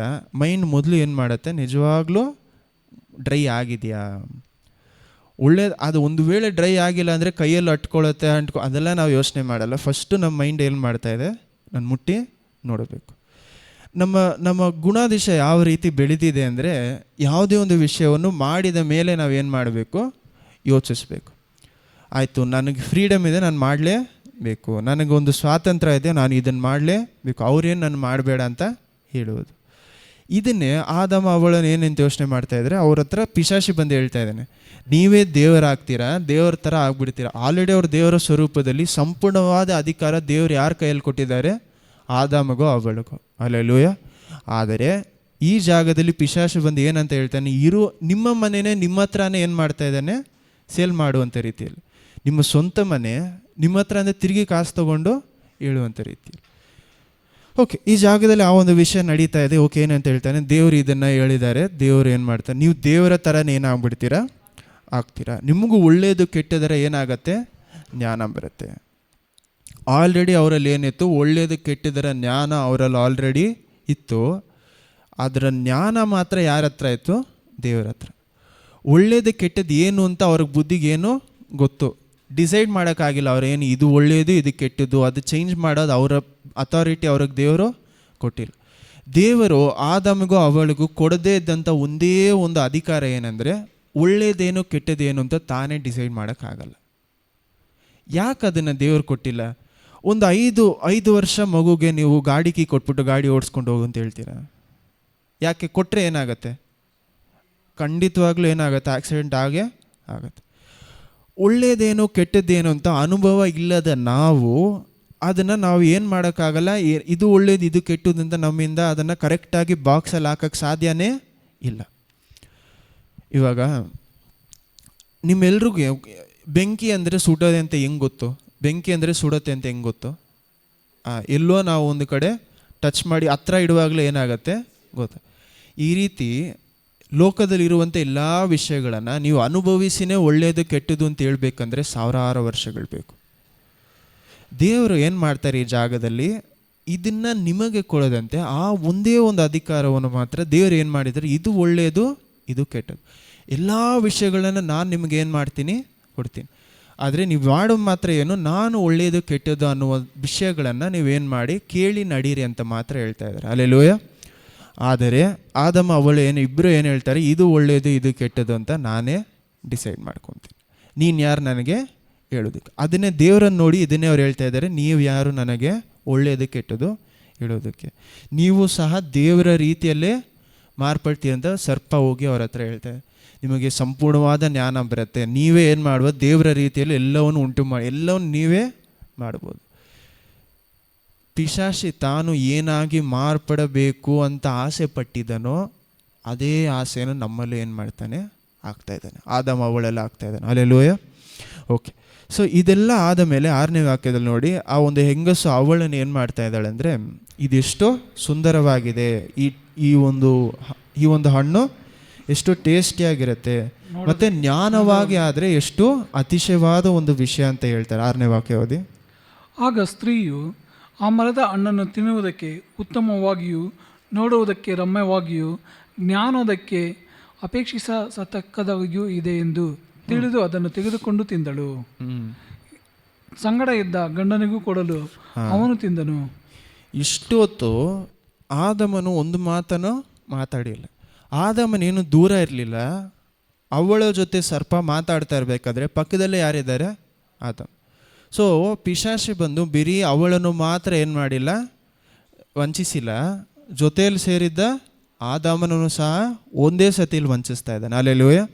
ಅವ್ನು ಮಾತನಾಡಿದ ಅವಳ ಹತ್ರ, ಆದರೆ ಎಲ್ಲ ಜೊತೆಯಲ್ಲಿದ್ದು ಕೇಳಿಸ್ಕೊಂಡಿದ್ದು ಯಾರು? ಆದಾಮ. ದೇವರು ಆದಾಮನಿಗೆ ಒಂದು ಕೆಲಸ ಕೊಟ್ಟಿದ್ರೆ ಅವನು ಮಾತ್ರ ಏನು ಮಾಡ್ತಾ ಇದ್ದಾನೆ, ಸುಮ್ಮನೆ ಸೈಲೆಂಟಾಗಿ ನಿಂತ್ಕೊಂಡು. ಇವಳು ತಿನ್ನುವಾಗ ಜೊತೆಯಲ್ಲಿ ನೆಕ್ಸ್ಟ್ ಕೊಟ್ಟಿದ ತಕ್ಷಣ ಅವನು ಸಹ ಏನು ಮಾಡ್ತಾನೆ, ತಿಂದಿದ ತಕ್ಷಣ ಇವ್ರಿಗೆ ಏನಾಗ್ತಾ ಇದೆ, ಆಗ ಅವನು ತಿಂದ ಕೂಡಲೇ ಅವರಿಬ್ಬರ ಕಣ್ಣುಗಳು ತೆರೆದವು. ತಾವು ಬೆತ್ತಲೆಯಾಗಿದ್ದೇವೆ ಎಂಬುದು ತಿಳಿದು ಅಂಜೂರದ ಮರದ ಎಲೆಗಳನ್ನು ಒಲೆದುಕೊಂಡರು. ತರುವಾಯ ಕರ್ತರಾದ ದೇವರು ಸಂಜೆಯ ತಂಗಾಳಿಯಲ್ಲಿ ತೋಟದೊಳಗೆ ಸಂಚರಿಸುತ್ತಿರುವಾಗ ಆ ಸ್ತ್ರೀ ಪುರುಷರು ಈ ಹಣ್ಣನ್ನು ತಂದಿದ ತಕ್ಷಣ ಅವರ ಕಣ್ಗಳು ಏನಾಯ್ತಂತೆ, ತೆರಲ್ಬೇಡ. ಅದಕ್ಕೆ ಇನ್ನೊಂದು ಅರ್ಥ ಏನಂದರೆ, ಕಣ್ಗಳು ತೆರೆಯಲ್ಪಟ್ಟಿದ್ದು ಅನ್ನೋದಕ್ಕೆ ಅರ್ಥ ಏನಂದರೆ, ಅಧಿಕಾರ ದೇವರ ಹತ್ರದಿಂದ ಇವ್ರ ಹತ್ರ ಬರ್ತಾ ಇದೆ. ಇವರು ಮಾಡಿದ ತಪ್ಪಿನಿಂದ ಅಧಿಕಾರ ಯಾರಿಗೆ ಹೋಗ್ತಾ ಇದೆ ಅಂದರೆ ಪಿಶಾಚಿಗೆ ಹೋಗ್ತಾ ಇದೆ. ಹಲ್ಲೆಲೂಯಾ. ಪಿಶಾಚಿಗೆ ಯಾವ ರೀತಿ ಹೋಗ್ತಾ ಇದೆ ನಾವು ನೋಡ್ತೀವಿ, ಹೊಸ ಒಡಂಬಡಿಕೆಯಲ್ಲಿ ನೋಡ್ತೀವಿ. ಎಫಿಷಿಯನ್ಸಲ್ಲೆಲ್ಲ ಹೇಳ್ತಾರೆ, ನೀವು ಏನಾಗಿದ್ದೀರ ಅಂದರೆ ನೀವು ಪಾಪದ ದೆಸೆಯಿಂದ ಸತ್ತೋಗಿದ್ದೀರಿ, ಆ ಸಾವಿನಿಂದ ನೀವು ಯಾರಿಗೆ ಎಂದು ಸ್ಲೇವ್ ಆದ ಅಂದರೆ ಪಿಶಾಚಿಗೂ ಮಾಂಸಕ್ಕೂ ನೀವೇನಾಗಿದ್ದೀರ, ದಾಸತ್ವದಲ್ಲಿದ್ದೀರಾ ಅಂತ ಹೇಳ್ತಾರೆ. ಹಲ್ಲೆಲೂಯಾ. ಓಕೆ, ಈ ಜಾಗದಲ್ಲಿ ಏನಾಯ್ತಂದರೆ ಅವ್ರ ಕಣ್ಗಳು ತೆರೆಯಲ್ಪಟ್ಟಿತು. ಅವ್ರ ಕಣ್ಗಳು ತೆರೆಯಲ್ಪಟ್ಟಿದ ತಕ್ಷಣ ಅವ್ರಿಗೇನು ಅರ್ಥ ಆಯ್ತು ಅಂದರೆ, ನಾವೆಲ್ಲ ಏನಾಗಿದ್ದೀವಿ, ಬಟ್ಟೆನೇ ಹಾಕ್ಕೊಂಡಿಲ್ಲ. ಅದಕ್ಕೂ ಇದಕ್ಕೂ ಏನು ಸಂಬಂಧ? ಒಬ್ಬರು ಕಣ್ಗಳು ತೆರೆಯಲ್ಪಡೋದಕ್ಕೂ ಸಡನ್ನಾಗಿ ಅವರಿಬ್ಬರು ಆ ಜಾಗದಲ್ಲಿ ಇಲ್ಲ ನಾನು ಬಟ್ಟೆನೇ ಹಾಕ್ಕೊಂಡಿಲ್ಲ ಅಂತ ಅನ್ನಿಸ್ಕೊಳ್ಳೋದಕ್ಕೂ ಏನು ಕಾರಣ ಇರ್ಬೋದು? ಓಕೆ, ನಾವು ಈ ಒಂದು ಕಾರಣವನ್ನು ಹುಡುಕೊಂಡು ಹೋಗ್ಬೇಕಾದ್ರೆ ಏನಕ್ಕೋಸ್ಕರ ಅವರು ಸಡನ್ನಾಗಿ ಅವ್ರಿಗೆ ಏನಾಯ್ತು ಅಂದರೆ ಇಲ್ಲ ಬಟ್ಟೆ ಇಲ್ಲ, ತನ್ನನ್ನು ತಾನು ಏನು ಮಾಡ್ತಾರೆ, ಮರೆ ಮಾಡ್ಕೊಳ್ಳೋಕೆ ಪ್ರಯತ್ನ ಪಡ್ತಾರೆ, ತನ್ನನ್ನು ತಾನು ಕವರ್ ಮಾಡ್ಕೊಳ್ಳೋಕೆ. ಯಾಕಂದರೆ ಇದುವರೆಗೂ ಇದ್ದಂಥ ಆದಾಮನು ಅವಳಿಗೆ ಈ ಲೋಕದಲ್ಲಿ ಕೆಟ್ಟದ್ದು ಇದೆ, ನಿಮ್ಮನ್ನು ಯಾರೋ ಒಬ್ಬರು ನ್ಯಾಯ ತೀರಿಸ್ಬೋದು, ಅಂದರೆ ನೀವು ಒಬ್ಬರನ್ನೊಬ್ಬರು ಏನು ಮಾಡ್ತೀರಾ, ಜಡ್ಜ್ ಮಾಡ್ತೀವಿ, ಇವ್ರು ಈ ರೀತಿ ಇದ್ದಾರೆ, ಇವ್ರು ಆ ರೀತಿ ಇದ್ದಾರೆ ಅಂತ ಒಬ್ಬರನ್ನೊಬ್ಬರು ನ್ಯಾಯ ತೀರಿಸ್ಬೋದು ಅನ್ನುವಂಥ ಜ್ಞಾನ ಅವರಲ್ಲಿ ಇದುವರೆಗೂ ಇರಲೇ ಇಲ್ಲ. ಒಂದು ಮನುಷ್ಯನೋ ಕೆಟ್ಟದ್ದು ಒಳ್ಳೆಯದು ಎರಡೂ ಮಾಡುವಂತ ಅವ್ರಿಗೆ ಗೊತ್ತೇ ಆಗಿರ. ಇದುವರೆಗೂ ಆದಾಮನ ಅವಳಿಗೆ ಮಾಡಿದ ಎಲ್ಲ ವಿಷಯಗಳು ಒಳ್ಳೆಯದೇ. ಆ ಒಂದು ಪಾಯಿಂಟ್ವರೆಗೂ ಅವಳು ಆದಾಮನಿಗೆ ಮಾಡಿದ ಎಲ್ಲ ಒಳ್ಳೆಯ ವಿಷಯಗಳನ್ನೇ ಮಾಡಿರ್ತಾಳೆ. ಆದರೆ ಆ ಒಂದು ಪಾಯಿಂಟಲ್ಲಿ ಸಡನ್ನಾಗಿ ಏನಾಯ್ತಂದರೆ ಆದಾಮನ ಅವಳನ್ನು ಮೊದಲು ದೇವ್ರಿಗೆ ವಿರೋಧವಾಗಿ ಹೋಗ್ತಾ ಇದ್ದಾಳೆ, ಆದಾಮನು ಸಹ ದೇವ್ರಿಗೆ ವಿರೋಧವಾಗಿ ಹೋಗ್ತಾನೆ. ಸೊ ನೀನು ದೇವ್ರಿಗೆ ವಿರೋಧವಾಗಿ ಹೋದರೆ ನೀನು ದೇವರನ್ನೇ ನೀನು ಸಂದೇಹ ಪಟ್ಟರೆ ಜೊತೆಯಲ್ಲಿರುವಂಥ ನನ್ನನ್ನು ಸಂದೇಹ ಪಡಲ್ಲ, ಕೆಟ್ಟದಾಗಿ ನೋಡಲ್ಲ ಅಂತ ಏನು ಪ್ರೂಫೇ ಇಲ್ಲ. ದೇವರನ್ನೇ ನೀನು ಈ ರೀತಿ ಮಾಡಬೇಕಾದ್ರೆ, ನಿನ್ನನ್ನು ಸೃಷ್ಟಿ ಮಾಡಿದವರನ್ನೇ ಈ ರೀತಿ ನೀನು ಮಾಡಬೇಕಾದ್ರೆ ಜೊತೆಯಲ್ಲಿರುವಂಥ ನನ್ನನ್ನು ಸಹ ನೀನು ಏನು ಬೇಕಾದರೂ ಮಾಡ್ಬೋದು ಅನ್ನುವಂಥ ಜ್ಞಾನ ಅವ್ರಿಗೆ ಸಡನ್ನಾಗಿ, ಒಬ್ಬರು ಒಳ್ಳೆಯವರು ಕೆಟ್ಟದ್ದು ಎರಡು ಗುಣಾದೇಶ ಒಬ್ಬರಲ್ಲಿ ಇರೋಕ್ಕೆ ಸಾಧ್ಯ ಅಂತ ಗೊತ್ತಾಗಿದ್ದ ತಕ್ಷಣ ಒಬ್ಬರ ಹತ್ರ ಅಂತ ಏನು ಮಾಡ್ತಾರೆ, ಮರೆ ಮಾಡ್ಕೊಳ್ತಾ ಇದ್ದಾರೆ. ಅಲ್ಲೆಲ್ಲೂಯ. ಒಬ್ಬರ ಹತ್ರ ಅಂದ ಒಬ್ಬರು ಆ ರೀತಿ ಭಯಪಟ್ಟು ಮರೆ ಮಾಡ್ಕೊಳ್ಳೋದಕ್ಕೆ ಬೇರೆ ಯಾರೂ ಇಲ್ಲ. ಬಟ್ಟೆ ಹಾಕೊಬೇಕಂದ್ರೆ ಒಬ್ಬರ ಹತ್ರ ಅಂದ ಒಬ್ಬರೇ ಮರೆ ಮಾಡ್ಕೊಬೇಕು. ಅವರು ಒಬ್ಬರ ಮೇಲೆ ಒಬ್ಬರು ಇದ್ದಂಥ ನಂಬಿಕೆ ಏನಾಯಿತು, ಒಡೆದೋಗ್ತಾ ಇದೆ ಜಾಗದಲ್ಲಿ. ಯಾಕಂದರೆ ನೀನು ಒಳ್ಳೆಯದು ಮಾಡಿದ್ಯಾ, ಕೆಟ್ಟದ್ದು ನೀನೇ ಮಾಡಿ. ಯಾಕಂದರೆ ದೇವರು ಬಂದಿದ್ದ ತಕ್ಷಣ ಆದಾಮನ ಏನಂತ ಹೇಳ್ತಾನೆ ಅಂದರೆ, ನೀವು ನನಗೆ ಕೊಟ್ಟಿದ್ದಂಥ ಹೆಂಗಸೆ ನನಗೇನು ಮಾಡಿದ್ಲು, ತಿನ್ನೋದು ಕೊಟ್ಟರು. ಒಬ್ರನ್ನೊಬ್ಬರು ಆಲ್ರೆಡಿ ಏನು ಮಾಡೋಕ್ಕೆ ಸ್ಟಾರ್ಟ್ ಮಾಡಿಬಿಟ್ರು, ನೀನು ತಪ್ಪು ನಾನು ತಪ್ಪು ಅಂತ ಹೇಳೋದಕ್ಕೆ ಸ್ಟಾರ್ಟ್ ಮಾಡಿದ್ರು. ಆದಾಮನು ಅವಳ ಮೇಲೆ ಆಗ್ತಾಳೆ, ಅವಳು ಯಾರ ಮೇಲೆ ಆಗ್ತಾಳೆ, ಸರ್ಪದ ಮೇಲೆ. ಏನಂತ, ಸರ್ಪ ನನ್ನನ್ನು ಏನು ಮಾಡ್ತು, ಏಮಾರಿಸ್ಬಿಡ್ತು. ಇದುವರೆಗೂ ಅವರು ಮಾಡದೇ ಇದ್ದಂಥ ವಿಷಯ ನೋಡಿ. ಅವರು ಆ ಒಂದು ಹಣ್ಣು ತಿಂದಿದ ತಕ್ಷಣ ಮಾಂಸದ ಫಲಗಳು ಆಚೆ ಬರೋಕ್ಕೆ ಇಮ್ಮಿಡಿಯೇಟಾಗಿ ಪ್ರಾರಂಭಿಸ್ತು.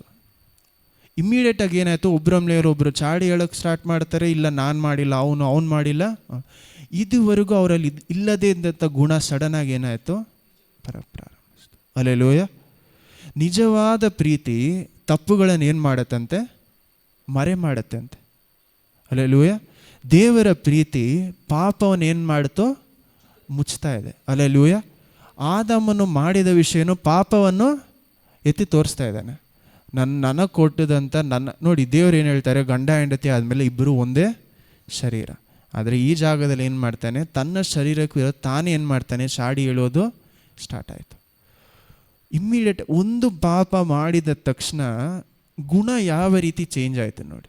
ಅವರ ಮನಕಣ್ಗಳು ತೆರೆದು ಅದಕ್ಕೆ ಅರ್ಥ ಏನಂದರೆ, ಒಳ್ಳೆಯದೇನು ಕೆಟ್ಟದೆ ಅಂತ ಅವರೇ ಇವಾಗ ಡಿಸೈಡ್ ಮಾಡೋಕ್ಕೆ ಸ್ಟಾರ್ಟ್ ಮಾಡಿ ತಮ್ಮನ್ನು ತಾವು ಏನು ಮಾಡ್ತಾರೆ, ನನ್ನನ್ನು ಡಿಫೆಂಡ್ ಮಾಡ್ಕೊಬೇಕು, ನನಗೆ ನಾನೇ ಏನು ನ್ಯಾಯ ತೀರ್ಪು, ನನಗೆ ನಾನು ಕಾಪಾಡ್ಕೊಬೇಕು. ಅವಳು ಯಾವ ರೀತಿ ಆದರೂ ನನ್ನನ್ನು ನಾನು ಹಲ್ಲೆಲೂಯಾ. ಓಕೆ, ನಾವು ಇವಾಗ ಏನು ಮಾಡೋಣ ಅಂದರೆ, ಎಫೆಸಿಯನ್ಸ್ 2ನೇ ಅಧ್ಯಾಯ ತಗೊಳ್ಳಿ.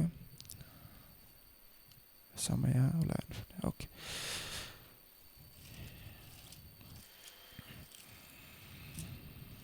ಎರಡರಲ್ಲಿ 1ನೇ ವಾಕ್ಯದಿಂದ ಓದಿ. ಎಫೆಸಿಯನ್ಸ್ 2ನೇ ಅಧ್ಯಾಯ ವಚನ 1. ಎಫೆಸಿಯನ್ಸ್ 2ನೇ ಅಧ್ಯಾಯ ವಚನ 1. ಅವರು ಅಪರಾಧಗಳ ಮತ್ತು ಪಾಪಗಳ ದೆಸೆಯಿಂದ ಸತ್ತವರಾಗಿದ್ದ ನಿಮ್ಮನ್ನು ಸಹ ಬದುಕಿಸಿದರು. ನೀವು ಪೂರ್ವದಲ್ಲಿ ಅಪರಾಧಗಳನ್ನು ಪಾಪಗಳನ್ನು ಮಾಡುವವರಾಗಿದ್ದು ಇಹ ಲೋಕಕ್ಕೆ ಅನುಸಾರವಾಗಿ ನಡೆದುಕೊಂಡಿದ್ದೀರಿ. ವಾಯುಮಂಡಲದಲ್ಲಿ ಇನ್ನೊಂದ್ಸತಿ ಓದಿ 2ನೇ ವಾಕ್ಯ. ನೀವು ಪೂರ್ವದಲ್ಲಿ ಅಪರಾಧಗಳನ್ನು ಪಾಪಗಳನ್ನು ಮಾಡುವವರಾಗಿದ್ದು ಇಹ ಲೋಕಕ್ಕೆ ಅನುಸಾರವಾಗಿ ನಡೆದುಕೊಂಡಿದ್ದೀರಿ. ವಾಯುಮಂಡಲದಲ್ಲಿ ಅಧಿಕಾರ ನಡೆಸುವ ಅಧಿಪತಿಗೆ, ಅಂದರೆ ನಂಬದೇ ಇಲ್ಲದವರನ ಅವಿಧೇಯತೆಗೆ ಈಗ ಪ್ರೇರೇಪಿಸುವ ಆತ್ಮನಿಗೆ ಅನುಸಾರವಾಗಿ ನಡೆದುಕೊಂಡಿರ್ರಿ. ನಂಬದೆ ದೇವರ ಗುಣಾದೇಶದಲ್ಲಿ, ದೇವರ ಗುಣದಲ್ಲಿ ನಂಬದೇ ಇರುವಂಥವರ ಮೇಲೆ ಅಧಿಕಾರ ಚಲಾಯಿಸುವ ಪಿಶಾಚಿ ಕೆಳಗಡೆ ನೀವೇನಾಗಿದ್ದೀರಿ, ದಾಸತ್ವದಲ್ಲಿದ್ದೀರಿ. ನಾವೆಲ್ಲರೂ ಪೂರ್ವದಲ್ಲಿ ಅವಿಧೇಯರಾಗಿ ಇದ್ದು ಶರೀರ ಭಾವದ ಆಶೆಗಳಿಗೆ ಅಧೀನರಾಗಿ ಶರೀರಕ್ಕೂ ಮನಸ್ಸಿಗೆ ಸಂಬಂಧಪಟ್ಟ ಇಚ್ಛೆಗಳನ್ನು ನೆರವೇರಿಸುತ್ತಾ ನಡೆದು ಮಿಕ್ಕಾದವರಂತೆ ಸ್ವಭಾವ ಸಿದ್ಧವರಾಗಿ ದೇವರ ಕೋಪಕ್ಕೆ ಗುರಿಯಾಗಿದ್ದವು. ನೋಡಿ, ಮುಂಚೆನು ಆದಾಮನ ಅವಳನ್ನು ಹಣ್ಣು ತಿನ್ನುವುದಕ್ಕೂ ಮುಂಚೆನು ಅವರ ಶರೀರದಲ್ಲಿ ಆಸೆಗಳನ್ನುವುದು ಇತ್ತು. ಶರೀರದ ಆಸೆಗಳು ಇಲ್ಲ ಅಂತಿಲ್ಲ. ಆದಮ್ ಅವಳನ್ನು ಏನು ಪಾಪ ಮಾಡಿದ ಮೇಲೆ ಅವರ ಸಡನ್ನಾಗಿ ಆಸೆಗಳು ಬಂತು ಅನ್ನೋದಲ್ಲ. ಆದಮ್ ಅವಳನ್ನು ಇದಕ್ಕೆ ಮುಂಚೆನೂ ಏನಿತ್ತು, ಶರೀರದಲ್ಲಿ ಹಸಿವು ಅನ್ನೋದಿತ್ತು, ಬೇಕು ಅನ್ನೋದಿತ್ತು, ಇಲ್ಲ ಅನ್ನೋದಿತ್ತು, ಎಲ್ಲ ವಿಷಯಗಳಿತ್ತು. ಆದರೆ ಅವರಲ್ಲಿ ಇಲ್ಲದೇ ಇದ್ದಂಥ ಒಂದು ವಿಷಯ ಏನಂದರೆ ಮಾಂಸದ ಆಸೆಗಳು. ಶರೀರದ ನೀಡ್ಸ್ ಎಲ್ರಿಗೂ ಇದೆ. ಯೇಸು ಕ್ರಿಸ್ತುಗೂ ಸಹ ಬಂದಾಗ ಅವ್ರಿಗೂ ಏನಾಯಿತು, ಹಸಿವೆತ್ತಿರುತ್ತೆ, ನೀರು, ದಾಹ ಎಲ್ಲ ಆಗಿರುತ್ತೆ. ಸೊ ಅವರು ಇಲ್ಲ ಅನ್ನುವಂಥ ವಿಷಯ ಆ ಜಾಗದಲ್ಲಿ ಇಲ್ಲ. ಆಸೆಗಳು ತಪ್ಪಲ್ಲ. ಆ ಜಾಗದಲ್ಲಿ ಏನಾಯ್ತಂದರೆ ಆ ಆಸೆಗಳಿಗೆ ನಾವು ದಾಸತ್ವರಾದ್ರಂತೆ. ಅಲ್ಲೇಲೂಯ. ಪ್ರಾಬ್ಲಮ್ ಎಲ್ಲಿ ಬರ್ತಾ ಇದೆ ಅಂದರೆ ಆಸೆಗಳು ನಮ್ಮನ್ನು ಕಂಟ್ರೋಲ್ ಮಾಡುವಾಗ, ಅದಕ್ಕೆ ನಾವು ದಾಸತ್ವದಲ್ಲಿರುವಾಗ. ಹಸಿವೆತ್ತೋದು ತಪ್ಪಲ್ಲ. ಹಸಿವೆ ಇಲ್ಲದೆ ಇದ್ರೂ ನನ್ನ ಶರೀರ ಕೇಳ್ತಾ ಇದೆ, ನಾವು ತಿಂತಾನೇ ಇರುವುದು ಪಾಪ. ಅಲ್ಲೇಲೂಯ. ಗ್ಲಟನಿನೂ ಸಹ, ಗ್ಲಟನಿ ಅಂತಾರೆ ಇಂಗ್ಲೀಷಲ್ಲಿ, ತುಂಬ ತಿನ್ನುವುದು. ಅವ್ರಿಗೂ ಸಹ ದೇವರ ವಾಕ್ಯದಲ್ಲಿ ಏನಿದೆ ಅಂದರೆ, ಅಯ್ಯೋ ನಿನಗೆ ಬೇಕಾಗಿರೋದಕ್ಕಿಂತ ಹೆಚ್ಚಾಗಿ ನೀನು ಏನು ಮಾಡಬಾರ್ದು, ಯಾವುದೇ ಒಂದು ವಿಷಯವನ್ನು ಮಾಡಬಾರ್ದು. ಸೊ ಶರೀರದ ಆಶೆಗಳಿಗೆ ದೇವ್ರು ನಮ್ಮನ್ನು ಏನು ಮಾಡಿದ್ರಂತೆ, ಒಪ್ಪಿಸಿಕೊಟ್ಬಿಟ್ರಂತೆ. ಅದಕ್ಕೆ ಅರ್ಥ ಏನಂದರೆ, ನಮ್ಮ ಶರೀರದ ಆಸೆಗಳೇ ನಮ್ಮನ್ನು ಏನು ಮಾಡೋಕ್ಕೆ ಪ್ರಾರಂಭಿಸ್ತು, ಕಂಟ್ರೋಲ್. ಅಂದರೆ ಇವಾಗ ಒಳ್ಳೆಯದೇನು ಕೆಟ್ಟದೇನು ಅಂತ ದೇವರು ಹೇಳುವಾಗ ನನ್ನ ಶರೀರ ಆಸೆಗಳನ್ನು ನಾನು ಏನು ಮಾಡಿರಲ್ಲ, ಸಂಪೂರ್ಣವಾಗಿ ಕಿವಿ ಕೊಡದೆ ನಡೆದಿರ್ತೀನಿ. ಆದರೆ ಒಳ್ಳೆಯದೇನು ಕೆಟ್ಟದೇನು ಅಂತ ನಾನು ಡಿಸೈಡ್ ಮಾಡುವಾಗ ನನ್ನ ಶರೀರದ ಆಸೆಗಳೇ ನನ್ನ ಕಣ್ಣುಗಳಿಗೆ ಒಳ್ಳೆಯದು. ನಮ್ಮೆಲ್ಲರಿಗೂ ಗೊತ್ತು, ಎಷ್ಟೋ ಜನರು ಯಾವುದ್ಯಾವುದೋ ರೀತಿ ತಪ್ಪುಗಳೆಲ್ಲ ಮಾಡ್ತಾರೆ. ನಮಗೆ ಗೊತ್ತು ಅದು ಎಷ್ಟು ದೊಡ್ಡ ತಪ್ಪು ಅಂತ. ಆದ್ರೂ ಆ ತಪ್ಪುಗಳನ್ನು ಮಾಡುವಾಗ ಅವರ ಕಣ್ಗಳಿಗೆ ಅದೇನಾಗಿ ತೋರಿಸ್ತಾ ಇದೆ, ಕೆಟ್ಟದಾಗಿದ್ದರೂ ಪರವಾಗಿಲ್ಲ, ನನ್ನ ಶರೀರದ ಆಸೆ ನನಗೇನಾಗಬೇಕು, ನೆರವೇರಬೇಕು. ಯೋಚನೆ ಮಾಡಿ ನೋಡಿ, ಚಿಕ್ಕ ಚಿಕ್ಕ ಮಕ್ಕಳನ್ನು ಸಹ ಏನು ಮಾಡಲ್ಲ, ಎಷ್ಟೋ ಜನ ಬಿಡುವುದಿಲ್ಲ. ಅವರೂ ಸಹ ಏನು ಮಾಡ್ತಾರೆ, ಏನೇನೋ ತಪ್ಪುಗಳನ್ನು ಮಾಡಿ ಕೊಂದು ಬಿಡ್ತಾರೆ. ಅಲ್ಲೇಲೂಯ. ಅದು ಮಾಡೋದಕ್ಕೆ ಕಾರಣ ಎಲ್ಲಿ ಆರಂಭಿಸ್ತಾ ಇದೆ, ಅವರ ಆಸೆ ಅವ್ರಿಗೇನು ಮಾಡ್ತಾಯಿದೆ, ಶರೀರದ ಆಸೆಗಳೇ ಒಳ್ಳೆಯದೇನು ಕೆಟ್ಟದೇನು ಅಂತ ತೋರಿಸ್ತಾರೆ. ದೇವರು ತೋರಿಸಿದ್ದಲ್ಲ ಒಳ್ಳೆಯದೇನು ಕೆಟ್ಟದೇನು ಅಂತ, ಶರೀರದ ಆಸೆಗಳೇ ಒಳ್ಳೆಯದೇನು ಕೆಟ್ಟದೇನು ಅಂತ ತೋರಿಸ್ತಾ ಇದೆ. ಅಲ್ಲೇಲೂಯ. ಸೊ ದೇವ್ರು ಏನು ಮಾಡಿದ್ರಂತೆ, ನಿಮ್ಮ ಆಸೆಗಳಿಗೆ ನೀವು ಹೋಗಿ ಅಂತ ದೇವರು ಬಿಟ್ಬಿಟ್ರು. ನಮ್ಮ ಆಸೆಗಳಿಗೆ ಹೋಗಬೇಕಾದ್ರೆ ಆ ಆಸೆಗಳು ನಮ್ಮನ್ನು ಪಾಪದಲ್ಲಿ ಕರ್ಕೊಂಡು ಹೋಗುತ್ತೆ. ಅಲ್ಲೇಲೂಯ. ಪಾಪ ಏನು ಮಾಡುತ್ತೆ ಅಂದರೆ ನಮ್ಮ ಮೇಲೆ ಅಧಿಕಾರ. ಅಲ್ಲೇಲೂಯ. ಪಾಪದ ಸಂಬಳ ಮರಣ. ಪಾಪ ನಮ್ಮ ಮೇಲೆ ಅಧಿಕಾರ ಮಾಡ್ತಾ ಇದೆ. ಪಾಪ ನಮ್ಮ ಮೇಲೆ ಅಧಿಕಾರ ಮಾಡಿದ್ರೆ ಪಿಶಾಚಿನೂ ಸಹ ನಮ್ಮ ಮೇಲೆ ಅಧಿಕಾರ ಮಾಡ್ತಾರೆ. ಇದನ್ನೇ ಈ ವಾಕ್ಯದಲ್ಲಿ ಹೇಳ್ತಾ ಇದೆ. 2ನೇ ವಾಕ್ಯ ಇನ್ನೊಂದು ಸತಿ ಓದಿ, 2:3. ನೀವು ಪೂರ್ವದಲ್ಲಿ ಅಪರಾಧಗಳನ್ನು ಪಾಪಗಳನ್ನು ಮಾಡುವವರಾಗಿದ್ದು ಇಹ ಲೋಕಕ್ಕೆ ಅನುಸಾರವಾಗಿ ನಡೆದುಕೊಂಡಿದ್ದೀರಿ. ವಾಯುಮಂಡಲದಲ್ಲಿ ಅಧಿಕಾರ ನಡೆಸುವ ಅಧಿಪತಿಗೆ, ಅಂದರೆ ನಂಬಲನದವರನ್ನು ಅವಿಧೇಯತೆಗೆ ಈಗ ಪ್ರೇರೇಪಿಸುವ ಆತ್ಮನಿಗೆ ಅನುಸಾರವಾಗಿ ನಡೆದುಕೊಂಡಿರಿ. ನಾವೆಲ್ಲರೂ ಪೂರ್ವದಲ್ಲಿ ಅವಿಧೇಯರಾಗಿ ಇದ್ದು ಶರೀರ ಭಾವದ ಆಶೆಗಳಿಗೆ ಅಧೀನರಾಗಿ ಶರೀರಕ್ಕೂ ಮನಸ್ಸಿಗೂ ಸಂಬಂಧಪಟ್ಟ ಇಚ್ಛೆಗಳನ್ನು ನೆರವೇರಿಸುತ್ತಾ ನಡೆದು ಮಿಕ್ಕಾದವರಂತೆ ಸ್ವಭಾವ ಸಿದ್ಧವರಾಗಿ ದೇವರ ಕೋಪಕ್ಕೆ ಗುರಿಯಾಗಿ. ನಾನು ಯಾವಾಗಲೂ ಹೇಳ್ತೀನಿ, ಪಿಶಾಚಿ ಆತ್ಮಗಳಾಗಿರಲಿ, ಅವರ ಕೆಲಸ ಏನಂದರೆ ನಮ್ಮಲ್ಲಿ ಇರುವಂಥ ಆಸೆಗಳನ್ನು ಅಟ್ರ್ಯಾಕ್ಟ್ ಮಾಡಿಸೋದೇ ಅವರ ಕೆಲಸ. ಸೇಲ್ ಮಾಡ್ತಾರೆ ಅಷ್ಟೇ. ಒಂದು ಸೇಲ್ಸ್ಮೆನ್ ಥರ ಏನು ಮಾಡ್ತಾರೆ, ಇವಾಗ ನಿಮ್ಗೆ ಹಸಿತಾ ಇದೆ ಅಂದರೆ ನೀನು ಮುಂದೆ ಏನಾದ್ರು ತಿನ್ನುವಂಥ ಪದಾರ್ಥ ಇದ್ದರೆ ನಿಮ್ಗೇನಾಗುತ್ತೆ, ಸಡನ್ನಾಗಿ ನಿಮ್ಮ ಆಸೆ, ನಿಮ್ಮ ಮಾಂಸ ಏನಾಗುತ್ತೆ, ನನಗೆ ಬೇಕು ಅಂತ. ಪಿಶಾಚಿ ಕೆಲಸನೂ ಅಷ್ಟೇ. ಯಾಕಂದರೆ ನೀವು ಪಾಪ ಮಾಡ್ತಾ ಇರುವವರೆಗೂ ನಿಮ್ಮ ಮೇಲೆ ಅವನೇನು ಮಾಡ್ಬೋದು, ಅಧಿಕಾರ ಚಲಾಯಿಸ್ಬೋದು. ಅದಕ್ಕೆ ಅವನೇನು ಮಾಡ್ತಾನೆ, ಕಣ್ಮುಂದೆ ನಿಮ್ಗೆ ಏನೆಲ್ಲ ತೋರಿಸಿದ್ರೆ ಅವನು ಪಾಪ ಮಾಡ್ತಿರೋ ಆ ಪಾಪವನ್ನು ಮಾಡೋದಕ್ಕೆ ಅವನೇನು ಮಾಡ್ತಾನೆ, ಅವಕಾಶ ಮಾಡಿಕೊಡ್ತಾನೆ. ಅಲ್ಲೇಲೂಯ. ಅವ್ನು ಬೇರೆ ಒಂದು ಒಳ್ಳೆ ಸೇಲ್ಸ್ಮ್ಯಾನ್ ಅಷ್ಟೇ. ಅವನು ಬಿಸ್ನೆಸ್ ಥರ. ಅವನಿಗೇನು, ನಾನು ಮಾಡಿದ್ರೆ ನನಗಿದೆಲ್ಲ ನಿಮ್ಮಿಂದ ಸಿಗುತ್ತೆ. ಅಲ್ಲೇಲೂಯ.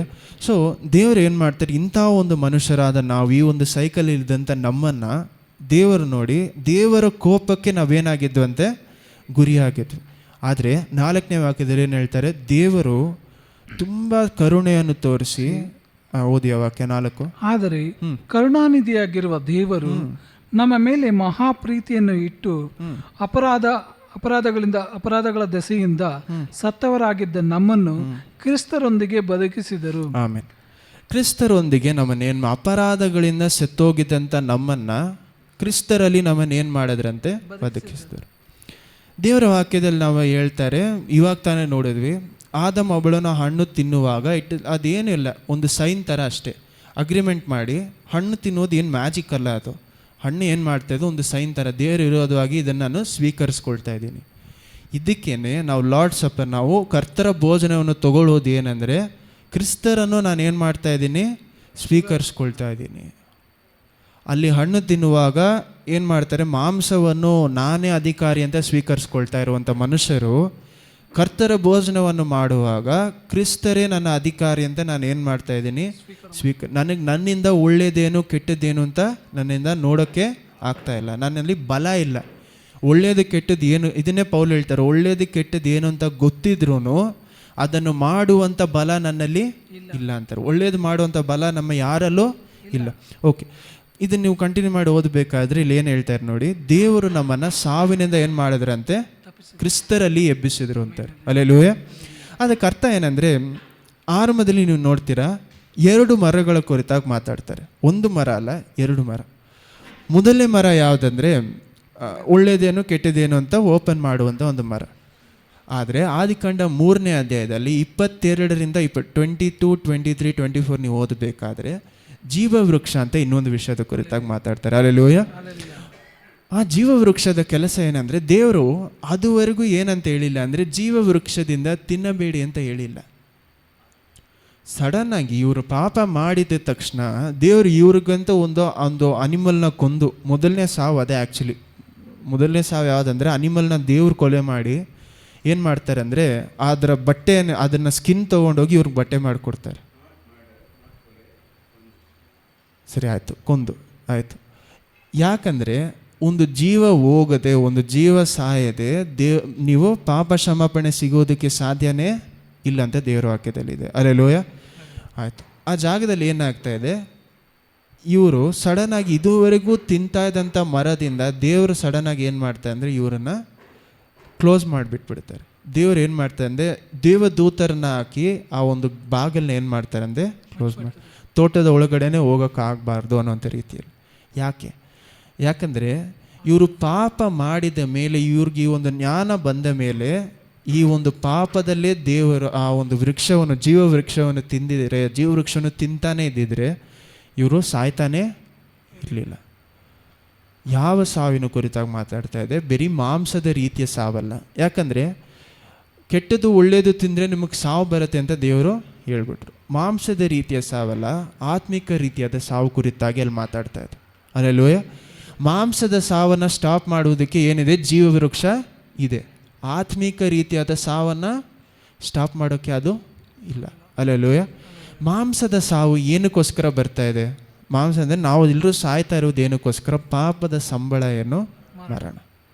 ಹಲ್ಲೆಲೂಯಾ. ಆತ್ಮಿಕ ರೀತಿಯಾದ ಸಾವು ಎಲ್ಲಿ ಬರ್ತಾ ಇದೆ? ಒಳ್ಳೇದು ಕೆಟ್ಟದ ಮರದಿಂದ ತಿನ್ನಬೇಕಾದ್ರೆ ಆತ್ಮ ನಮ್ದು ಏನಾಯ್ತಂತೆ, ಸತ್ತೋಗ್ತಾ ಇದೆ. ಹಲ್ಲೆಲೂಯಾ. ಸೊ ಏನಾಯಿತು, ಆತ್ಮ ಅದಕ್ಕೆ ಅರ್ಥ ಏನಂದರೆ ಪವಿತ್ರ ಆತ್ಮರು ಆ ಒಂದು ಜಾಗದಲ್ಲಿ ಅವರನ್ನು ಬಿಟ್ಟು ಹೋಗ್ತಾ ಇದ್ದಾರೆ. ಯಾರು? ಆದಮ ಅವಳನ್ನು ಬಿಟ್ಟು ಹೋಗ್ತಾ ಇದ್ದಾರೆ. ಸೊ ನನ್ನಲ್ಲಿ ಇರುವಂಥ ಜೀವ ಏನಕ್ಕೂ ಉಪಯೋಗ ಇಲ್ಲ. ಹಲ್ಲೆಲೂಯಾ. ಯಾಕಂದರೆ ಆದಮ ಅವಳಿಗೆ ಜೀವ ಬರುವುದು ಎಲ್ಲಿ? ದೇವರು ತನ್ನ ಸ್ವಂತ ಶ್ವಾಸವನ್ನು ಅವರಲ್ಲಿ ಕೊಡ್ತಾ ಇದ್ದಾರೆ. ಹಲ್ಲೆಲೂಯಾ. ಸ್ವಂತ ಶ್ವಾಸ ಅಂದರೆ ಅದಕ್ಕೆ ಅರ್ಥ ಏನಂದರೆ ಪವಿತ್ರಾತ್ಮರನ್ನು ಸಹ ಅವ್ರಿಗೆ ಏನು ಮಾಡ್ತಾ ಇದ್ದಾರೆ, ಕೊಡ್ತಾ ಇದ್ದಾರೆ. ಇದನ್ನೇ ದಾವೀದನು ಏನಂತ ಪ್ರಾರ್ಥನೆ ಮಾಡ್ತಾರೆ ಅಂದರೆ, ದೇವರೇ ನನ್ನ ಪಾಪಗಳ ದೆಸೆಯಿಂದ ಪವಿತ್ರಾತ್ಮರು ನನ್ನಿಂದ ಏನು ಮಾಡಿ ತೆಗೆಯದೇ ಇರಿ, ನನ್ನ ಮೇಲೆ ಕರುಣೆ ತೋರಿಸಿ ಅಂತಾರೆ. ಹಲ್ಲೆಲೂಯಾ. ದಾವೀದ ಏನು ಹೇಳ್ತಾರೆ, ನಾನು ತಿರುಗಿ ಆತ್ಮದಲ್ಲಿ ಸತ್ತೋಗಬಾರ್ದು. ಅದೇ ಅವ್ರು ಏನು ಹೇಳ್ತಾ ಇದ್ದಾರೆ. ಹಲ್ಲೆಲೂಯಾ. ಸೊ ಈ ಜಾಗದಲ್ಲಿ ಎಫೆಸನ್ಸ್ 2 ಪೌಲ್ ಏನು ಹೇಳ್ತಾ ಇದ್ದಾರೆ ಅಂದರೆ, ಯೇಸು ಕ್ರಿಸ್ತನ ಜೊತೆ ನಮ್ಮನ್ನು ಎಬ್ಬಿಸಿದ್ದಾರೆ ಅನ್ನೋದಕ್ಕೆ ಅರ್ಥ ಏನಂದರೆ, ನನ್ನ ಆತ್ಮವನ್ನು ಏನು ಮಾಡಿದ್ದಾರೆ ದೇವರು? ಸತ್ತೋಗಿರುವಂಥ ಆತ್ಮವನ್ನು ಬದುಕಿಸಿದ್ದಾರೆ. ಹಲ್ಲೆಲೂಯಾ. ಪವಿತ್ರ ಆತ್ಮರು ನನಗೆ ಕೊಡುವಾಗ ನನ್ನ ಮನಸ್ಸು ಏನಾಗ್ತಾ ಇದೆ, ಇವಾಗ ಇನ್ನೊಂದು ಕಡೆಯೂ ಕೇಳ್ಬೋದು, ಆತ್ಮವನ್ನು ಎಬ್ಬಿಸ್ತಾ ಇದ್ದಾರೆ ಅನ್ನೋದಕ್ಕೆ ಅರ್ಥ ಏನು? ರಿಸರೆಕ್ಷನ್ ಆಗ್ತಾ ಇದೆ, ನಮ್ಮ ಪುನರುತ್ಥಾನ ಹೊಂದ್ತಾ ಇದೀವಿ ಅಂದರೆ ಅದಕ್ಕೆ ಅರ್ಥ ಪವಿತ್ರ ಆತ್ಮರು ನನಗೆ ಕೊಡ್ತಾ ಇದ್ದಾರೆ. ಹಲ್ಲೆಲೂಯಾ. ನನ್ನ ಆತ್ಮ ಎಬ್ಬಿಸ್ತಾ, ಆತ್ಮ ನನ್ನಲ್ಲಿ ಇವಾಗಲೂ ನಾವು ಜೀವಂತವಾಗಿ ಇರಬೇಕಾದ್ರೆ ಆತ್ಮ ಅನ್ನೋದು ಇದೆ ನಮ್ಮಲ್ಲಿ. ಇಲ್ಲದೇ ಇರುವಂಥ ಒಂದು ವಿಷಯ ಏನಂದರೆ ಜೀವ ಶ್ವಾಸ ಕೊಡುವಂಥ ಪವಿತ್ರ ಆತ್ಮ. ಅಲ್ಲೆಲೂಯ. ನನ್ನ ಆತ್ಮಕ್ಕೆ ಶ್ವಾಸ ಕೊಡುವಂಥ ಪವಿತ್ರ ಆತ್ಮ ನನ್ನಲ್ಲಿ ಇಲ್ಲ. ಸೊ ಆತ್ಮ ಏನಾಯಿತು, ಮನಸ್ಸಾಕ್ಷಿ ಸತ್ತೋಯ್ತು ಅಂತಾರೆ. ಅಲ್ಲೆಲೂಯ. ಇದನ್ನೇ ರೋಮನ್ಸ್, ನಿಮ್ಮ ಮನೇಲಿ ಹೋಗೋದು ರೋಮಾಪುರದ ಬರೋದು ಆ ಒಂದು ವಿಷಯ. ರೋಮನ್ಸ್ 1:2 ಆ ಸುವಿಶೇಷದಲ್ಲಿ ಏನು ಹೇಳ್ತಾರೆ ಅಂದರೆ, ನಿಮ್ಮ ಆಸೆಗಳಿಗೆ ದೇವ್ರು ನಿಮ್ಮನ್ನು ಬಿಟ್ಬಿಟ್ಟು, ಅಂದರೆ ಮನಸ್ಸಾಕ್ಷಿ ಸತ್ತೋಯ್ತು ಅಂತ ಎಲ್ರಿಗೂ. ರೋಮನ್ಸ್ 1 and 2 ಓದಿ ನೋಡಿ. ದೇವ್ರು ಏನು ಹೇಳ್ತಾರೆ, ನಿಮ್ಮ ಮನಸ್ಸಾಕ್ಷಿ ಸತ್ತೋಯ್ತು. ಯಾಕಂದರೆ ದೇವರ ಶ್ವಾಸ ಪವಿತ್ರಾತ್ಮ ನಿಮ್ಮನ್ನು ಬಿಟ್ಟು ಹೋಗುವಾಗ ಒಳ್ಳೆಯದೇನು ಕೆಟ್ಟದ್ದೇನು ಅಂತ ದೇವರ ಡೆಫಿನಿಷನ್ ಇದೆಯಲ್ಲ, ಅದು ನಮ್ಮಲ್ಲಿ ಸತ್ತೋಯ್ತು. ಅಲ್ಲೆಲೂಯ. ದೇವರು ಏನಂತ ಹೇಳ್ತಾರೆ, ದೇವರ ಕಣ್ಗಳಿಗೆ ಇನ್ನೂ ಚೆನ್ನಾಗಿ ಕೇಳಿಸ್ಕೊಳ್ಳಿ, ದೇವರ ಕಣ್ಗಳಿಗೆ ಏನು ಒಳ್ಳೆಯದು ಏನು ಕೆಟ್ಟದ್ದು ಅಂತ ಹೇಳುವುದು ಯಾರಂದರೆ ಪವಿತ್ರಾತ್ಮ. ಅಲ್ಲೆಲೂಯ. ನಿಮಗೂ ಗೊತ್ತಿಲ್ಲ, ನನಗೂ ಗೊತ್ತಿಲ್ಲ, ದೇವರ ಕಣ್ಗಳಿಗೆ ಯಾವುದು ಒಳ್ಳೆಯದು ಕೆಟ್ಟದ್ದು ಯಾರಿಗೆ ಮಾತ್ರ ಗೊತ್ತು, ದೇವರಿಗೆ ಮಾತ್ರ ಗೊತ್ತು. ಅವರ ಕಣ್ಗಳಿಗೆ ಏನು ಒಳ್ಳೆಯದು ಕೆಟ್ಟದ್ದು ಅದನ್ನು ನಮಗೆ ತಿಳಿಸಿಕೊಡೋದು ಯಾರು? ಪವಿತ್ರಾತ್ಮ. ಅಲ್ಲೆಲೂಯ. ಇದನ್ನೇ ಹೊಸ ಒಡಂಬಡಿಕೆಯಲ್ಲಿ ತಿರುಗಿ ಯೇಸು ಕ್ರಿಸ್ತ ಏನಂತ ಹೇಳ್ತಾರೆ, ನಿಮಗೆ ಸಹಾಯ ಮಾಡೋದಕ್ಕೆ ಒಬ್ಬರು ಸಹಾಯಕರನ್ನ ನಾನು ಏನು ಮಾಡ್ತೀನಿ ಅವರ ಕೆಲಸ ಏನಂದರೆ ಒಳ್ಳೆಯದೇನು ಕೆಟ್ಟದ್ದೇನು ಅಂತ ನಿಮಗೆ ತಿಳಿಸ್ಕೊಡ್ತಾರಂತೆ. ಅನೇಕ ವಿಷಯಗಳನ್ನು ಮಾಡ್ತಾರೆ. ಅವ್ರ ಮೇನ್ ಕೆಲಸ ಏನು, ಒಳ್ಳೆಯದೇನು.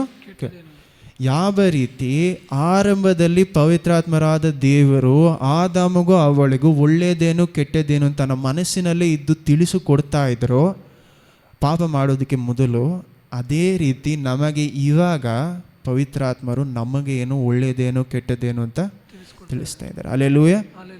ನೀವು ಇದನ್ನು ನಾನು ಬೇಗನೆ ಹೇಳ್ತಾ ಇದ್ದೀನಿ, ಸಮಯ ಇಲ್ಲೇ ಅನ್ನೋದ್ರಿಂದ. ಆದರೆ ನೀವು ಮನೇಲಿ ಹೋಗಿ ನಿಧಾನವಾಗಿ ಇದನ್ನು ಏನು ಮಾಡಿ ಅಂದರೆ ಆಲೋಚನೆ ಮಾಡಿ ಯೋಚನೆ ಮಾಡಿ ನೋಡಿ. ಯಾವ ರೀತಿ ದೇವರು ಇದ್ದರೋ ಆದಾಮ ಅವಳ ಜೊತೆ ಏದೇಮ್ ತೋಟದಲ್ಲಿ ಯಾವ ರೀತಿ ಇದ್ದರೋ ಪವಿತ್ರಾತ್ಮ ಅವರಲ್ಲಿ, ಅದೇ ರೀತಿ ಇವಾಗ ನಮ್ಮಲ್ಲೂ ಸಹ ವಾಸವಾಗಿದ್ದಾರೆ. ಅಲ್ಲೆಲೂಯ. ಓಕೆ, ನಾವು ಇದನ್ನು ನೀವು ಕಂಟಿನ್ಯೂ ಮಾಡಿ ಓದಬೇಕಾದ್ರೆ ನಾನು ಲಾಸ್ಟಾಗಿ ಹೇಳಿ ಮುಗಿಸೋದೇನೆಂದರೆ ಗಲಾಷನ್ಸ್ 5ನೇ ಅಧ್ಯಾಯಕ್ಕೆ ಓದಿ.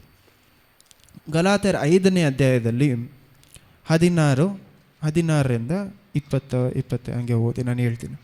ಗಲಾಷಿಯನ್ಸ್ 5ನೇ ಅಧ್ಯಾಯ ವಚನ 16ರಿಂದ 20 ತನಕ. ನಾನು ಹೇಳುವುದು ಏನೆಂದರೆ, ಪವಿತ್ರಾತ್ಮನನ್ನು ಅನುಸರಿಸಿ ನಡೆದುಕೊಳ್ಳಿರಿ, ಆಗ ನೀವು ಶರೀರ ಭಾವದ ಅಭಿಲಾಷೆಗಳನ್ನು ಎಷ್ಟು ಮಾತ್ರಕ್ಕೂ ನೆರವೇರಿಸುವುದಿಲ್ಲ. ಪವಿತ್ರಾತ್ಮರನ್ನು ಏನು ಮಾಡಿ ಅನುಸರಿಸಿ ನಡೀರಿ. ಇದಕ್ಕೆ ಅರ್ಥ ಏನಂದರೆ, ಪವಿತ್ರಾತ್ಮರ ಜೊತೆ ನಿಮ್ಮ ಜೀವವನ್ನು ನಡೆಸಿ. ಅವ್ರ ಜೊತೆ ನಡೆಯೋದು ಅನ್ನೋದಕ್ಕೆ ಅರ್ಥ ಏನಂದರೆ, ಅವ್ರು ಹೇಳುವುದು, ಅವ್ರು ಏನು ಹೇಳ್ತಾರೋ ಅದನ್ನು ನಂಬಿ ನಡೆಯುವುದು. ಅಲ್ಲೆಲೂಯ. ಯಾವ ರೀತಿ ಆದಾಮ ಅವಳನ್ನು ಮಾಡಬೇಕಾಗಿತ್ತೋ ಅದೇ ರೀತಿ ನಾನು ಸಹ ಒಳ್ಳೆಯದೇನು ಕೆಟ್ಟದೇನು ಅಂತ ದೇವರ ಆತ್ಮ ಹೇಳುವಂಥ ರೀತಿಯಲ್ಲಿ ಕೇಳಿ ನಡೆಯುವುದು. ಅಲ್ಲೆಲೂಯ. ಅದನ್ನೇ ಜಾಗದಲ್ಲಿ ಪೌಲ್ ಅವರ ಭಾಷೆಯಲ್ಲಿ ಏನು ಹೇಳ್ತಾರೆ ಅಂದರೆ, ಪವಿತ್ರಾತ್ಮ ನಡೆಸುವ ರೀತಿಯಲ್ಲಿ ನಿಮ್ಮ ಜೀವನವನ್ನು ನಡೆಸಿ. ಆವಾಗ ನೋಡಿ, ಕಂಟಿನ್ಯೂ ಮಾಡಿ.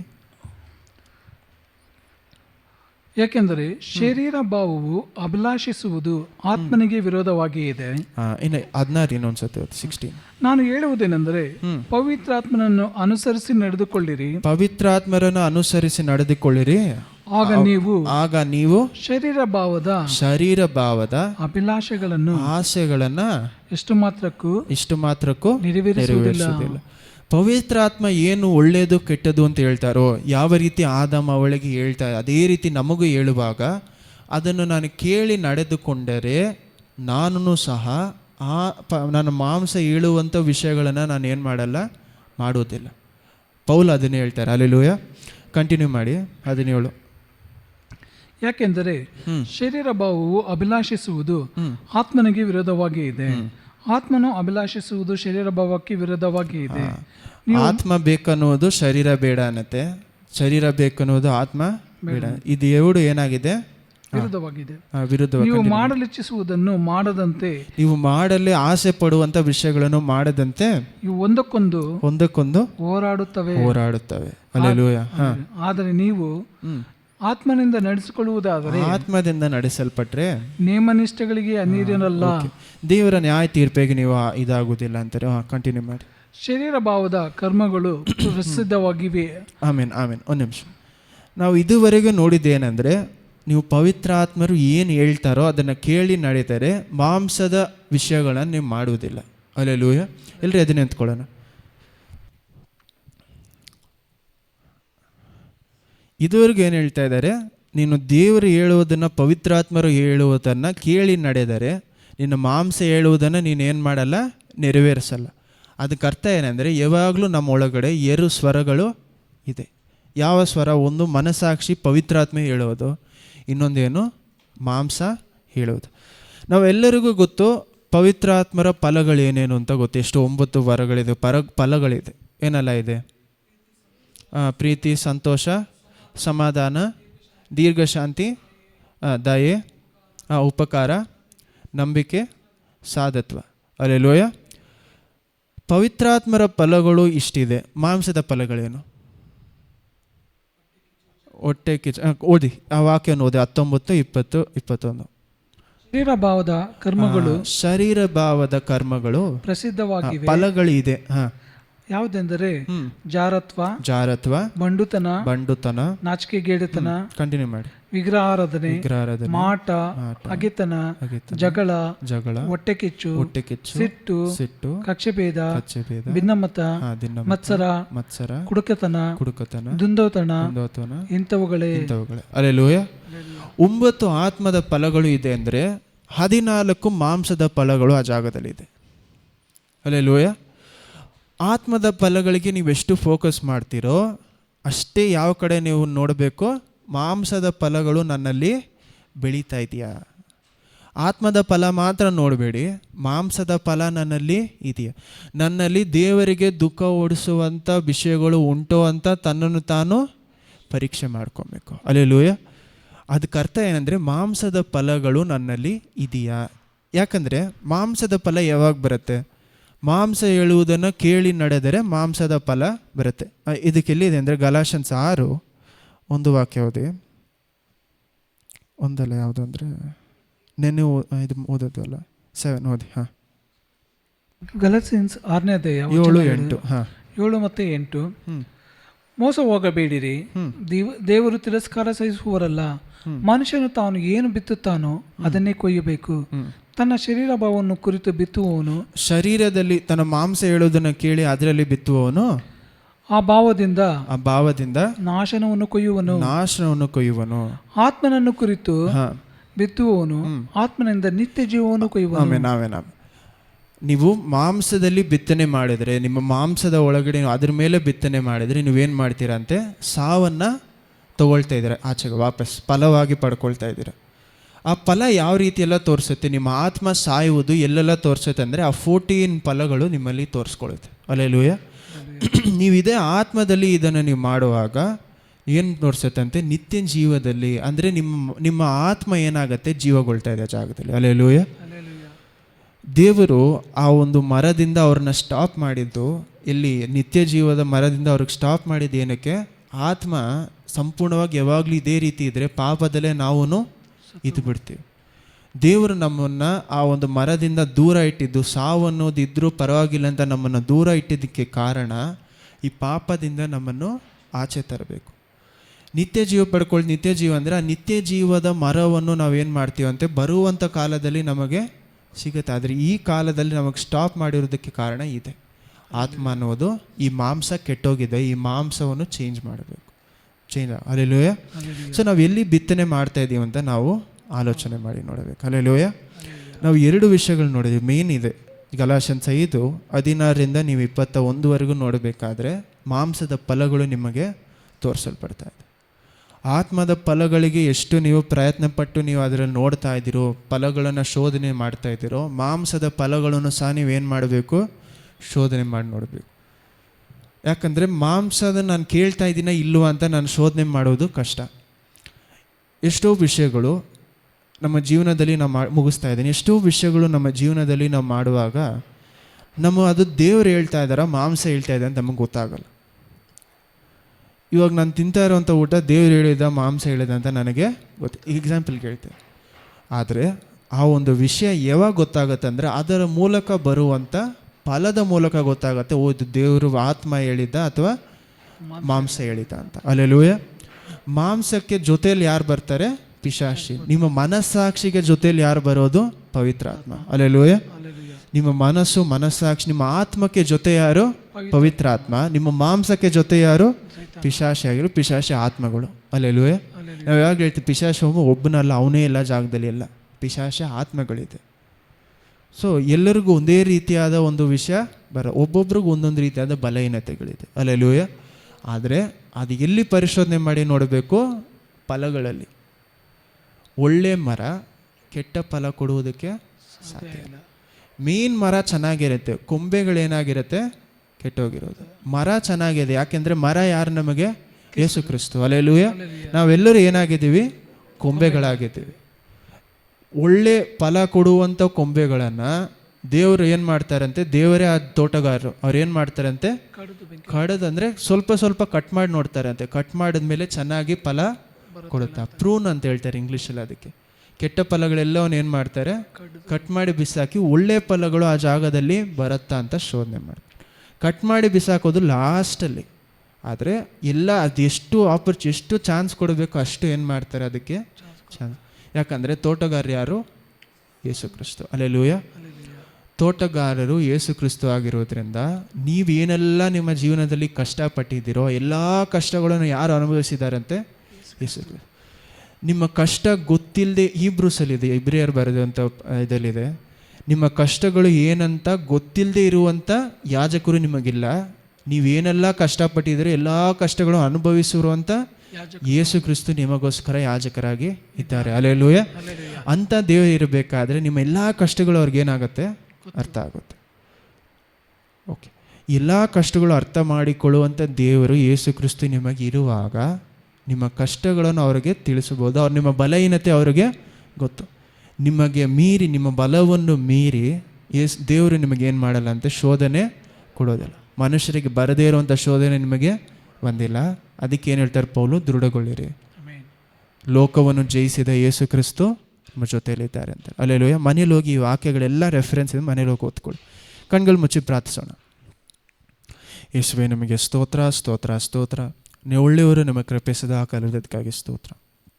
ನಿಮ್ಮ ವಾಕ್ಯದ ಮೂಲಕ ನಾವು ಅರ್ಥ ಮಾಡಿಕೊಳ್ಳೋದಕ್ಕೆ ಪ್ರಯತ್ನ ಪಡ್ತಾ ಇರೋದೇನೆಂದರೆ, ದೇವರೇ, ಪಾಪದ ಗುಣಾದೇಶ ಏನು, ಮಾಂಸದ ಗುಣಾದೇಶ ಏನು, ಈ ಮಾಂಸದ ಫಲಗಳು ನಮ್ಮಲ್ಲಿ ಹೆಚ್ಚಾಗ್ತಾ ಇದೆ, ಆತ್ಮದ ಫಲಗಳು ಎಲ್ಲಿ ನಾವೆಲ್ಲ ಬಿಟ್ಟೋಯ್ತು ಅಂತ ನೋಡಿದ್ವಿ ಆದಾಮನ ಅವಳನ ಕಾಲದಲ್ಲಿ. ದೇವರೇ, ನೀವು ಸಹಾಯ ಮಾಡಿ.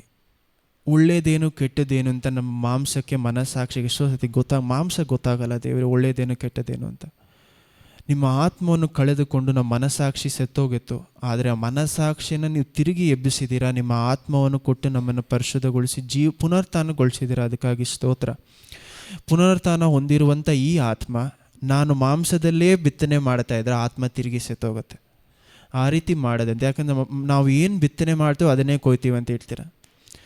ಆತ್ಮದಲ್ಲಿ ನಾನು ನಾವೆಲ್ಲರೂ ಬಿತ್ತನೆ ಮಾಡೋಕ್ಕೆ ಪ್ರಯತ್ನ ಪಡೋಕ್ಕೆ ಸಹಾಯ ಮಾಡಿ. ಹೌದಪ್ಪ, ಸ್ತೋತ್ರ. ನಿಮ್ಮ ಆತ್ಮದಲ್ಲಿ ನಾವು ಬಿತ್ತನೆ ಮಾಡಿ ಇನ್ನೂ ನಿತ್ಯ ಜೀವನ, ಇನ್ನೂ ಹೆಚ್ಚಾದ ಆತ್ಮದ ಬಲವನ್ನು ನಾವು ಪಡೆದುಕೊಳ್ಳೋದಕ್ಕೆ ಸಹಾಯ ಮಾಡಿ. ಈ ಮಾಂಸವನ್ನು ನಾವು ಕಡಿಮೆ ಮಾಡಿಸಿ ಆತ್ಮವನ್ನು ಹೆಚ್ಚಾಗೋಸೋಕ್ಕೆ ಸಹಾಯ ಮಾಡಿ. ನೀವು ನಮ್ಮ ಜೊತೆಯಲ್ಲಿರಿ ಅಪ್ಪ. ನಿಮ್ಮ ಒಂದು ಪವಿತ್ರಾದ ಮೇಲೆ ನಡೆಸಿ ನಮ್ಮೆಲ್ಲ ಪ್ರಾರ್ಥನೆಗಳನ್ನು ಕೇಳಿರ್ತೀರ. ಪವಿತ್ರಾತ್ಮರಾದ ದೇವರು ಸರಿಯಾದ ಸಮಯದಲ್ಲಿ ಎಲ್ಲದಕ್ಕೂ ನೀವು ಸದೋತ್ರವನ್ನು ದಯಪಾಲಿಸೋದಕ್ಕಾಗಿ ನಮಗೆ ಸ್ತೋತ್ರ ಸ್ತೋತ್ರ ಸ್ತೋತ್ರ. ಎಲ್ಲರ ಪ್ರಾರ್ಥನೆಗಳನ್ನು ಕೇಳಿ ನೀವು ಜೊತೆ ನಡೆಸ್ಕೊಳ್ಳಿ.